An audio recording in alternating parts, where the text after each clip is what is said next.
The ವಿವರಣೆಯಲ್ಲಿ ಏನು ಬಂದಿದೆ ಅದನ್ನು ಸಂಕ್ಷೇಪವಾಗಿ ಅನುಸಂಧಾನ ಮಾಡೋಣ. ಚಂದ್ರನ ಮಗ ಬುಧ. ಈ ಸೂರ್ಯವಂಶದಲ್ಲಿ ಹೇಗೆ ಸೂರ್ಯನ ಮಗ ವೈವಸ್ವತಮನು, ವೈವಸ್ವತಮನುವಿನ ಮಗ ಸುದ್ಯುಮ್ನ, ಇಳೆ ಸುದ್ಯುಮ್ನ ಅಂತ ಅದು ಗಂಡು ಹೆಣ್ಣು ಇತ್ಯಾದಿ ವ್ಯವಸ್ಥೆ ಆದ ಹಾಗೆ ಚಂದ್ರವಂಶದ ಆರಂಭವೂ ಕೂಡ ಮನುಷ್ಯರಿಗೆ ಅರ್ಥ ಮಾಡಿಕೊಳ್ಳುವುದು ಸ್ವಲ್ಪ ಕಷ್ಟದ ವಿಷಯ. ಯಾಕೆಂತ ಹೇಳಿದರೆ ಚಂದ್ರನಿಗೆ ಬುಧ ಮಗನಾಗಿ ಜನಿಸಿದ ಹೌದು, ಆದರೆ ಹೇಗೆ ಚಂದ್ರ ಆವಿರ್ಭವಿಸಿದ ಒಂದು ಸ್ವರೂಪವೇ ಹರಿವಂಶದಲ್ಲಿ ಬಹಳ ಸುಂದರವಾಗಿ ವರ್ಣಿಸಿದ್ದಾರೆ. ಅತ್ರಿ ಅನ್ನುವ ಮಹರ್ಷಿ ಅನಸೂಯೆ ಅಂತೇಳಿ ಆತನ ಪತ್ನಿ, ಕರ್ದಮ ಪ್ರಜಾಪತಿಯ ಮಗಳಾದ ಅನಸೂಯೆಯನ್ನು ಅತ್ರಿಗೆ ಕೊಟ್ಟು ವಿವಾಹ ಮಾಡಿದ್ದಾರೆ. ಅತ್ರಿ ಮಹರ್ಷಿ ತಾನು ಅನಸೂಯೆಯಲ್ಲಿ ಚಂದ್ರನನ್ನು ಪಡೆದಂತಹ ಬಗೆಯನ್ನು ಭಾಗವತ ಹೇಳಿದರೆ ಅತ್ರಿಯ ಕಣ್ಣಿನಿಂದಲೇ ಚಂದ್ರ ಹುಟ್ಟಿದ ಕಥೆ ಇಲ್ಲಿ ಬರ್ತಾ ಇದೆ. ಅಂದರೆ ಚಂದ್ರ ಅನೇಕ ಕ್ರಮದಲ್ಲಿ ಆವಿರ್ಭವಿಸಿದ್ದಾನೆ ಅಂತ ಅರ್ಥ ಇಟ್ಟುಕೊಳ್ಬೇಕು ನಾವು. ಯಾಕಂದರೆ ಅತ್ರಿ ಅನಸೂಯೆಯರ ದಾಂಪತ್ಯದಲ್ಲಿ ದತ್ತಂ ದೂರ್ವಾಸ ಸಂಸೋಮಂ ಆತ್ಮೇಶ ಬ್ರಹ್ಮ ಸಂಭವಾನ್ ಅಂತ ಭಾಗವತ ಹೇಳ್ತದೆ. ದತ್ತಾತ್ರೇಯ, ದೂರ್ವಾಸರು ಮತ್ತು ಚಂದ್ರ ಇವರು ಸಾಕ್ಷಾತ್ ಭಗವಂತನೇ ದತ್ತಾತ್ರೇಯನಾಗಿ, ರುದ್ರದೇವರೇ ದೂರ್ವಾಸರಾಗಿ, ಚತುರ್ಮುಖ ಬ್ರಹ್ಮನ ಸನ್ನಿಧಾನ ವಿಶೇಷದಿಂದ ಚಂದ್ರ ಅಂತ ಹೀಗೆ 3 ಅವತಾರ ಆಯಿತು ಅಂತ ಅಲ್ಲಿ ನಿರೂಪಣೆ ಇದೆ. ಆದರೆ ಇಲ್ಲಿಯ ಕಥೆ ಹೇಗೆ ಅಂದರೆ ಈ ಅತ್ರಿ ಮಹರ್ಷಿ ಚಂದ್ರನನ್ನು ಧ್ಯಾನ ಮಾಡಿಕೊಂಡು ತಪಸ್ಸು ಮಾಡಿದ. ಅಂದರೆ ಅತ್ರಿ ತಪಸ್ಸು ಮಾಡುವುದಕ್ಕಿಂತ ಮುಂಚೆಯೇ ಸೋಮ ಇದ್ದಾನೆ ಅಂತ ಅರ್ಥ. ಆ ಸೋಮದೇವತೆಯನ್ನು, ಯಾಕಂದರೆ ಸೋಮ ಹುಟ್ಟಿದ್ದೆಲ್ಲಿಂದ? ಭಗವಂತನ ಮನಸ್ಸಿನಿಂದ. ಚಂದ್ರಮ ಮನಸೋ ಜಾತಃ ಅಂತ ಪುರುಷ ಸೂಕ್ತ ಹೇಳ್ತದೆ. ಭಗವಂತನ ಮನಸ್ಸಿನಿಂದ ಚಂದ್ರ ಹುಟ್ಟಿದ. ಆದ್ದರಿಂದಲೇ ನಮ್ಮ ಮನಸ್ಸಿಗೂ ಚಂದ್ರನಿಗೂ ಒಂದು ವಿಶೇಷವಾದ ಸಂಬಂಧ ಇದೆ. ಚಂದ್ರನನ್ನು ಮನೋನಿಯಾಮಕ ದೇವತೆ ಅಂತ ಕರಿತೇವೆ. ರುದ್ರ ಹೇಗೆ, ಅರ್ಥಾತ್ ಚಂದ್ರಶೇಖರ ಹೇಗೆ ಮನೋನಿಯಾಮಕನು, ಚಂದ್ರನೂ ಕೂಡ ಮನೋನಿಯಾಮಕನಾದಂತಹ ದೇವತೆ. ಅವರವರಿಗೆ ಮನಸ್ಸಿನ ವ್ಯಾಪ್ತಿ ಸಂಕ್ಷಿಪ್ತ ಆಗ್ತದೆ. ಈಗ ಕರ್ನಾಟಕದ ರಾಜ ಯಾರು ಅಂತ ಕೇಳಿದರೆ ಏನು ಹೇಳ್ತೇವೆ? ಸಿದ್ದರಾಮಯ್ಯ ಅವರು ಕರ್ನಾಟಕದ ರಾಜ ಅಂತ ಹೇಳ್ತೇವೆ ಅಂತ ಅಂದ್ಕೊಳ್ಳಿ. ನರೇಂದ್ರ ಮೋದಿಯವರು ಅಲ್ಲೂ ಅಂತ ಹೇಳಿದರೆ ಹೌದು, ಅವರು ಎಲ್ಲ ಇಡೀ ಭಾರತ ದೇಶಕ್ಕೆ ರಾಜ. ಸಿದ್ದರಾಮಯ್ಯ ಅವರು ಕರ್ನಾಟಕಕ್ಕೆ ಮಾತ್ರ ರಾಜ ಅಂತ ನಾವು ಹೇಳುವ ಹಾಗೆ ಮನೋನಿಯಾಮಿಕೆಯಾಗಿ ಮೊದಲಿರತಕ್ಕಂಥವಳು ಮಹಾಲಕ್ಷ್ಮಿ, ಎಲ್ಲರ ಮನಸ್ಸನ್ನು ನಿಯಂತ್ರಿಸತಕ್ಕಂಥವಳು. ಮನಸ್ಸಿನ ಸರ್ವಾಧಿಪತ್ಯ ಅನ್ನುವುದು ಸಕಲವಾಂಗ್ಮನಸ ದೇವತೆಯಾದಂತಹ ಮಹಾಲಕ್ಷ್ಮಿಗಿದೆ. ಆಮೇಲೆ ರುದ್ರನಿಗಿಂತ ಕೆಳಗಿನ ದೇವತೆಗಳನ್ನು ಮಾತ್ರ ಮನಸ್ಸನ್ನು ನಿಯಂತ್ರಿಸತಕ್ಕಂಥ ಶಕ್ತಿ ಅದು ರುದ್ರ. ಗರುಡಶೇಷ ರುದ್ರರು ಕೂಡ ಮನೋನಿಯಾಮಕರಾಗ್ತಾರೆ. ಆಮೇಲೆ ಇಂದ್ರಕಾಮರು ಕೂಡ ಮನೋನಿಯಾಮಕ, ಅದರಿಂದ ಕಾಮನನ್ನು ಮನ್ಮಥ ಅಂತ ಕರೆಯುವುದು. ನಂತರದಲ್ಲಿ 12ನೇ ಕಕ್ಷೆಯಲ್ಲಿ ಬರುವ ಚಂದ್ರನೂ ಕೂಡ ಮನಸ್ಸಿಗೆ ನಿಯಾಮಕ. ಅವನ ಮನಸ್ಸಿನ ವ್ಯಾಪ್ತಿ ಚಿಕ್ಕದಷ್ಟೇ, ನಿಯಮ್ಯವಾದ ಮನಸ್ಸಿನ ವ್ಯಾಪ್ತಿ ಚಿಕ್ಕದು. ಅದರಿಂದಲೇ ಚಂದ್ರನು ಮನೋನಿಯಾಮಕನಾದ್ದರಿಂದಲೇ ಆಕಾಶದಲ್ಲಿ ಪೂರ್ಣ ಚಂದ್ರನ ಶಕ್ತಿ ಇದ್ದಾಗ ಕೆಲವರಿಗೆ ಮನಸ್ಸೆಲ್ಲ ಎಡವಟ್ಟಾಗುವುದು ಅಂತ ಇರ್ತದೆ. ಯಾವುದು? ಹುಣ್ಣಿಮೆ, ಅಮಾವಾಸ್ಯೆ. ನಿಮ್ಮ ಮನಸ್ಸಲ್ಲಿ ಹೋಗಿ ನೋಡಬೇಕು ಹುಣ್ಣಿಮೆ ಅಮಾವಾಸ್ಯೆ ಹೇಗಿರ್ತದೆ ಅಂತ. ಅಂದರೆ ಮೊದಲೇ ಮನೋವೈಕ್ಲವ್ಯ ಇದ್ದಂತಹ ವ್ಯಕ್ತಿಗಳಿಗೆ ಹುಣ್ಣಿಮೆ ಅಮಾವಾಸ್ಯೆ ದಿವಸ ಅದ್ವಾದದ್ವಾ ಇರ್ತದೆ. ಅದಕ್ಕೆ ಕಾರಣ ಏನು ಅಂತ ಹೇಳಿದರೆ ಮನಸ್ಸಿಗೆ ನಿಯಾಮಕನಾಗಿರ್ತಕ್ಕಂಥವ ಚಂದ್ರ. ಹುಣ್ಣಿಮೆಯ ದಿವಸ ರಾತ್ರಿಯ ಹೊತ್ತು ಪೂರ್ಣ ಚಂದ್ರಶಕ್ತಿ ಇರ್ತದೆ. ಅಮಾವಾಸ್ಯೆಯ ದಿವಸ ಹಗಲಿನ ಹೊತ್ತು ಪೂರ್ಣ ಚಂದ್ರಶಕ್ತಿ ಇರ್ತದೆ. ಚಂದ್ರ ಪೂರ್ಣನಾಗಿರುವುದು 2 ದಿವಸ, ಒಂದು ಹುಣ್ಣಿಮೆ, ಒಂದು ಅಮಾವಾಸ್ಯೆ. ಅಮಾವಾಸ್ಯೆಯ ದಿವಸ ಸೂರ್ಯ ಉದಯಿಸುವಾಗಲೇ ಚಂದ್ರ ಉದಯಿಸ್ತಾನೆ. ಅಂದರೆ ಸೂರ್ಯೋದಯ ಮತ್ತು ಚಂದ್ರೋದಯ ಕಾಲ ಸಮಾನವಾಗಿದ್ದರೆ, ಅರ್ಥಾತ್ ಕ್ರಾಂತಿ ವೃತ್ತದಲ್ಲಿ ಯಾವ ಡಿಗ್ರಿಯಲ್ಲಿದ್ದಾನೆ ಅದೇ ಡಿಗ್ರಿಯಲ್ಲಿ ಚಂದ್ರ ಇದ್ದು ಒಟ್ಟಿಗೆ ಉದಯಿಸಿ ಅಸ್ತಂಗತರಾದರೆ ಅದಕ್ಕೆ ಹುಣ್ಣಿಮೆ ಅಮಾವಾಸ್ಯೆ ಅಂತ ಹೆಸರು. ಅಮಾವಾಸ್ಯ ಅಂದರೆ ಹಾಗೆ ಅರ್ಥ, ಒಟ್ಟಿಗೆ ವಾಸ ಮಾಡುವುದು ಅಂತಲೇ. ಅಮಾ ಅಂದರೆ ಜೊತೆಗೆ ಅಂತ ಅರ್ಥ. ಯತ್ರ ಮಾ ವಸತಿ ತಿಥಾ ವಿನೇನ ಚಂದ್ರ, ಯತ್ರ ತಿಥೌ ಇನೇನ ಚಂದ್ರ ಅಮಾವಸತಿ ಸಾ ತಿಥಿ ಅಮಾವಾಸ್ಯ ಅಂತ. ಅಮಾವಾಸ್ಯ ಅಂದರೆ ಒಟ್ಟಿಗೆ ಸೂರ್ಯಚಂದ್ರರು ಇರುವ ದಿನ ಅಂತಲೇ ಅರ್ಥ. ಅದೇ ಹುಣ್ಣಿಮೆ ಅಂತ ಹೇಳಿದರೆ ಸೂರ್ಯ ಉದಯಿಸುವ ಹೊತ್ತಿಗೆ ಚಂದ್ರ ಅಸ್ತಂಗತನಾಗಬೇಕು, ಸೂರ್ಯ ಅಸ್ತಂಗತನಾಗುವಾಗ ಚಂದ್ರ ಉದಯಿಸಬೇಕು. ಅಂದರೆ ಅವರಿಗೆ ಸರಿಯಾಗಿ 180 ಡಿಗ್ರಿಯ ವ್ಯತ್ಯಾಸ ಇದ್ದರೆ ಸೂರ್ಯಚಂದ್ರರಿಗೆ ಆ ದಿವಸವನ್ನು ಹುಣ್ಣಿಮೆ ಅಂತ ಕರೆಯುವುದು. ಅವತ್ತು ಕೂಡ ಪೂರ್ಣ ಚಂದ್ರಶಕ್ತಿ ಇರ್ತದೆ. ಆದ್ದರಿಂದ ಆತ ಮನೋನಿಯಾಮಕ ಅನ್ನೋದು ನಮಗೆ ಸ್ಪಷ್ಟ ಅನುಭವ ಗೋಚರವಾಗತಕ್ಕಂಥ ವಿಷಯ. ಆದ್ದರಿಂದಲೇ ಪೂರ್ಣ ಚಂದ್ರಶಕ್ತಿ ಇದ್ದ ದಿವಸದಲ್ಲಿ ಹೊಸ ಪಾಠ ಮಾಡಲಿಕ್ಕಿಲ್ಲ ಅಂತ ನಮ್ಮಲ್ಲಿ ನಿಯಮ ಉಂಟು. ಹಿಂದೆಲ್ಲ ರಜೆ ಕೊಡ್ತಾ ಇದ್ದದ್ದು ಯಾವಾಗ ಅಂದರೆ ಹುಣ್ಣಿಮೆ ಅಮಾವಾಸ್ಯೆಗಳಿಗೆ. ಹುಣ್ಣಿಮೆ ಅಮಾವಾಸ್ಯೆ ಮಾತ್ರ ಅಲ್ಲ, ಆದರೆ ಆ ಕಡೆ ಈ ಕಡೆಯೂ ಕೂಡ ಅನಧ್ಯಯನ. ಅಂದರೆ ಚಂದ್ರಶಕ್ತಿ ಚತುರ್ದಶಿಯೂ ಬರ್ಬೋದು, ಪಾಡ್ಯವೂ ಬರ್ಬೋದು. ಅಂದರೆ ಚತುರ್ದಶಿ ಪೌರ್ಣಮಿ ಪಾಡ್ಯ, ಚತುರ್ದಶಿ ಅಮಾವಾಸ್ಯೆ ಪಾಡ್ಯ, ಅವುಗಳಲ್ಲಿ ಹೊಸ ಪಾಠ ಮಾಡುವ ಹಾಗಿಲ್ಲ. ಯಾಕಂದರೆ ಸಂಸ್ಕೃತದ ಪಾಠ ಅನ್ನೋದು ಬರೀ ಬಾಯಿಗೆ ಸಂಬಂಧಿಸಿದ್ದಲ್ಲ, ಮನಸ್ಸಿಗೆ ಸಂಬಂಧಿಸಿದ್ದು. ಅದನ್ನು ಮನನ ಮಾಡಿ ಅರ್ಥ ಮಾಡಿಕೊಳ್ಳಬೇಕಾದ ವಿಷಯ ಇರೋದು. ಆದ್ದರಿಂದ ಯಾವತ್ತೂ ಮನಸ್ಸಿನ ಉಬ್ಬರಕ್ಕೆ ಹೇತುವಾದಂತಹ ಸೂರ್ಯಚಂದ್ರರ ಶಕ್ತಿ ಇದೆಯೋ ಆ ದಿವಸದಲ್ಲಿ ಅವರಿಗೆ ಹೊಸ ಪಾಠ ಇಲ್ಲ. ಮತ್ತು ಹಿಂದೆ ಆದ ಪಾಠವನ್ನು ಓದ್ಬೋದು. ಅನಧ್ಯಯನ ಅಂತ ಹೇಳಿದರೆ ಓದಲಿಕ್ಕಿಲ್ಲ ಅಂತ ಅರ್ಥ ಅಲ್ಲ, ಸಿಕ್ಕಾಬಟ್ಟೆ ಓದಬೇಕು. ಆದರೆ ಹೊಸ ಪಾಠ ಮಾಡಿ ಓದಿಸುವುದಕ್ಕಿಲ್ಲ ಅಂತ ಇಷ್ಟೇ ಅರ್ಥ. ಆ ನಿಟ್ಟಿನಿಂದ ನಮ್ಮ ಹಿಂದಿನ ವ್ಯವಸ್ಥೆ ಇದ್ದದ್ದು ಗುರುಕುಲದಲ್ಲಿ ರಜೆ ಯಾವಾಗ ಅಂತೇಳಿದರೆ ಹುಣ್ಣಿಮೆ ಅಮಾವಾಸ್ಯೆ, ಅದರ ಅಕ್ಕಪಕ್ಕದಲ್ಲಿರ್ತಕ್ಕಂತಹ ಚತುರ್ದಶಿ ಮತ್ತು ಪಾಠ್ಯ. ಈ ದಿವಸದಲ್ಲಿ ಹೊಸ ಪಾಠ ಇಲ್ಲ. ಪಾಠ್ಯ ದಿವಸ ಪೂರ್ತಿ ಆಟ ಆಡಲಿಕ್ಕೆ ಬಿಡು, ಹುಣ್ಣಿಮೆ ಅಮಾವಾಸ್ಯೆ ದಿವಸ ಓದಿಸುವುದು ಅವರನ್ನು ಅಂತ ಹೀಗೆ ಇದ್ದಂಥ ಕ್ರಮ. ಆದರೆ ಯಾವಾಗ ನಮ್ಮಲ್ಲಿ ಬೇರೆ ಬೇರೆ ದೇಶದ ಆಕ್ರಮಣಗಳೆಲ್ಲ ಆದವು, ಆಮೇಲೆ ಶುಕ್ರವಾರ ರಜೆ ಕೊಡಬೇಕು ಅಂತ ಗಲಾಟೆ ಆಯಿತು, ಇಲ್ಲ ಸಂಡೇ ಕೊಡುವುದು ಅಂತ ಗಲಾಟೆ ಮಾಡಿದರು. ಸರಿ, ನೀವು ಹೇಳಿದ ಹಾಗೆ ಅಂತೂ ಗುರುವಾರ ಬೇಡ ಅಂತ ಬಿಟ್ಟು ಈ ಅನಧ್ಯಯನ ಪದ್ಧತಿಯನ್ನು ತೆಗೆದುಹಾಕುವುದೇ ಉದ್ದೇಶ ಇದ್ದದ್ರಿಂದ ಕೊನೆಗೆ ಭಾನುವಾರ ರಜೆ ಅಂತ ಆಯಿತು. ಅವರೆಲ್ಲ ಈ ದೇಶ ಬಿಟ್ಟು ಹೋದ ಮೇಲೆಯೂ ಕೂಡ ಅವರು ಕೊಟ್ಟದ್ದನ್ನು ಉಳಿಸಿ ಆ ವಿಷವೃಕ್ಷಕ್ಕೆ ನೀರು ಹಾಕಿ ಗೊಬ್ಬರ ಹಾಕಿ ಬೆಳೆಸುವ ಕೆಲಸ ಮಾಡ್ತಾನೆ ಇದ್ದೇವೆ, ಅದು ಬೇರೆ ಪ್ರಶ್ನೆ. ಆದರೆ ನಮ್ಮ ಪ್ರಾಚೀನ ಪದ್ಧತಿ ಇರುವುದು ಹೇಗೆ ಅಂತ ಹೇಳಿದರೆ ಹುಣ್ಣಿಮೆ ಅಮಾವಾಸ್ಯೆ ಅದರ ಅಕ್ಕಪಕ್ಕ ಇದು ಅಧ್ಯಯನ ಹೊಸ ಪಾಠವನ್ನು ನಡೆಸುವುದಕ್ಕೆ ಅವಕಾಶ ಇಲ್ಲ. ಅದಕ್ಕೆ ಕಾರಣ ಚಂದ್ರಶಕ್ತಿ ಮನೋನಿಯಾಮಕವಾದದ್ದು. ಅಂತಹ ಮನೋನಿಯಾಮಕನಾದ ಚಂದ್ರ ಭಗವಂತನ ಮನಸ್ಸಿನಿಂದಲೇ ಜನಿಸಿತು. ಹೇಗೆ ನಮ್ಮ ಕಣ್ಣನ್ನು ನಿಯಂತ್ರಿಸುವ ಸೂರ್ಯ ಎಲ್ಲಿಂದ ಹುಟ್ಟಿದ್ದು? ಚಕ್ಷೋ ಸೂರ್ಯೋ ವ್ಯಜಾಯತ, ಭಗವಂತನ ಕಣ್ಣಿನಿಂದ ಸೂರ್ಯನ ಆವಿರ್ಭಾವ ಆದದ್ದು. ಪದ್ಭ್ಯಾಂ ಭೂಮಿ ದಿಶಃ ಶ್ರೋತ್ರಾತ್, ಹೀಗೆ ದೇವರ ಅವಯವದಿಂದ ಒಂದೊಂದು ಆವಿರ್ಭಾವಗೊಂಡದ್ದು ಆಯಾ ಮನುಷ್ಯನ ಅವಯವಗಳಿಗೆ ನಿಯಾಮಕವಾಗಿ ನಿಂತಿತು ಅಂತ ಪುರುಷ ಸೂಕ್ತ ನಿರೂಪಿಸಿದೆ. ಅಂತಹ ಚಂದ್ರ ಭಗವಂತನ ಮನಸ್ಸಿನಿಂದ ಹುಟ್ಟಿದ ಸೋಮ, ಅವನು ಮೊದಲೇ ಇದ್ದ. ಅವನನ್ನು ಈ ಅತ್ರಿ ತಪಸ್ಸು ಮಾಡಿದ. ಸೋಮನನ್ನು ಧ್ಯಾನ ಮಾಡ್ತಾ ಮಾಡ್ತಾ ಸೋಮನೇ ನನಗೆ ಮಗ ಆಗಿ ಹುಟ್ಟಬೇಕು ಅಂತ ಧ್ಯಾನ ಮಾಡ್ತಾ ಇದ್ದಾನೆ. ಧ್ಯಾನ ಮಾಡ್ತಾ ಇದ್ದರೆ ಏನು ವಿಶೇಷ ಘಟಿಸಿತು ಅಂದರೆ ಈ ಅತ್ರಿ ಸೋಮನ ಹಾಗೆ ಆಗಿಬಿಟ್ಟಂತೆ. ಆ ಸೋಮನ ಸ್ವರೂಪ ಬಂತಂತೆ. ಈ ಒಂದು ವ್ಯಕ್ತಿಯನ್ನು ನಾವು ಭಾರೀ ಧ್ಯಾನ ಮಾಡ್ತಾ ಇದ್ದರೆ ಕೊನೆಗೆ ಅವರ ಹಾಗೆ ಆಗ್ತದೆ. ಕೆಲವರು ನರಸಿಂಹನನ್ನು ಸಿಕ್ಕಾಬಟ್ಟೆ ಧ್ಯಾನ ಮಾಡಿದರೆ ಆಮೇಲೆ ನರಸಿಂಹಾವತಾರ ಅವರ ಮನೆಯಲ್ಲೇ ಆಗ್ತದೆ. ಆದ್ದರಿಂದ ಕ್ರೋಧ ನಮ್ಮಲ್ಲಿ ಹುಟ್ಟದೇ ಇರುವ ಹಾಗೆ ನರಸಿಂಹನ ಧ್ಯಾನ ಮಾಡುವುದಕ್ಕೂ ಆಚಾರ್ಯರು ವಿಧಾನವನ್ನು ಹೇಳ್ತಾರೆ. ನರಸಿಂಹನ ಧ್ಯಾನ ಮಾಡಿ ತಾವು ನರಸಿಂಹನಾಗಿ ಆಗುವುದಲ್ಲ, ನರಸಿಂಹನ ಧ್ಯಾನದಿಂದ ನಮ್ಮ ಅನಿಷ್ಟಗಳು ನಿವೃತ್ತಿಯಾಗಬೇಕಷ್ಟೇ. ಆದ್ದರಿಂದ ನಾವು ಧ್ಯಾನ ಮಾಡ್ತಾ ಮಾಡ್ತಾ ಕೊನೆಗೆ ಅದೇ ಸ್ವರೂಪವನ್ನು ಪಡೆಯುವುದು, ಅಂದರೆ ಅದರಂತಹ ಆಕಾರವನ್ನು ಪಡೆಯುವುದು ಅಂತ ಕೀಟಪೇಶಸ್ಕರ ನ್ಯಾಯ ಹೇಳ್ತದೆ. ಹಾಗೆ ಸೋಮನನ್ನು ಧ್ಯಾನ ಮಾಡ್ತಾ ಇದ್ದಂತಹ ಅತ್ರಿಯ ಶರೀರ ಸೋಮಸ್ವರೂಪವನ್ನು ಪಡೆಯಿತು.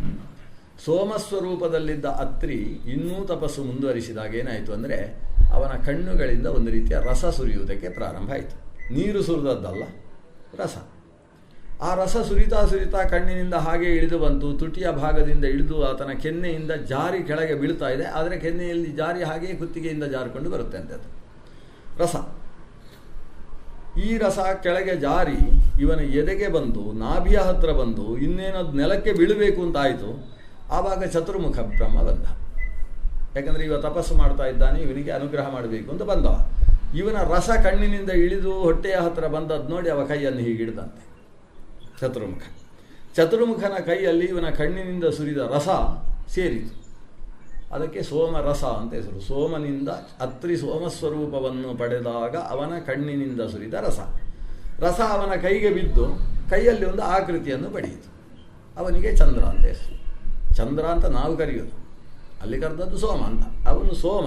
ಹೀಗೆ ಸೋಮನ ಆವಿರ್ಭಾವವಾಯಿತು.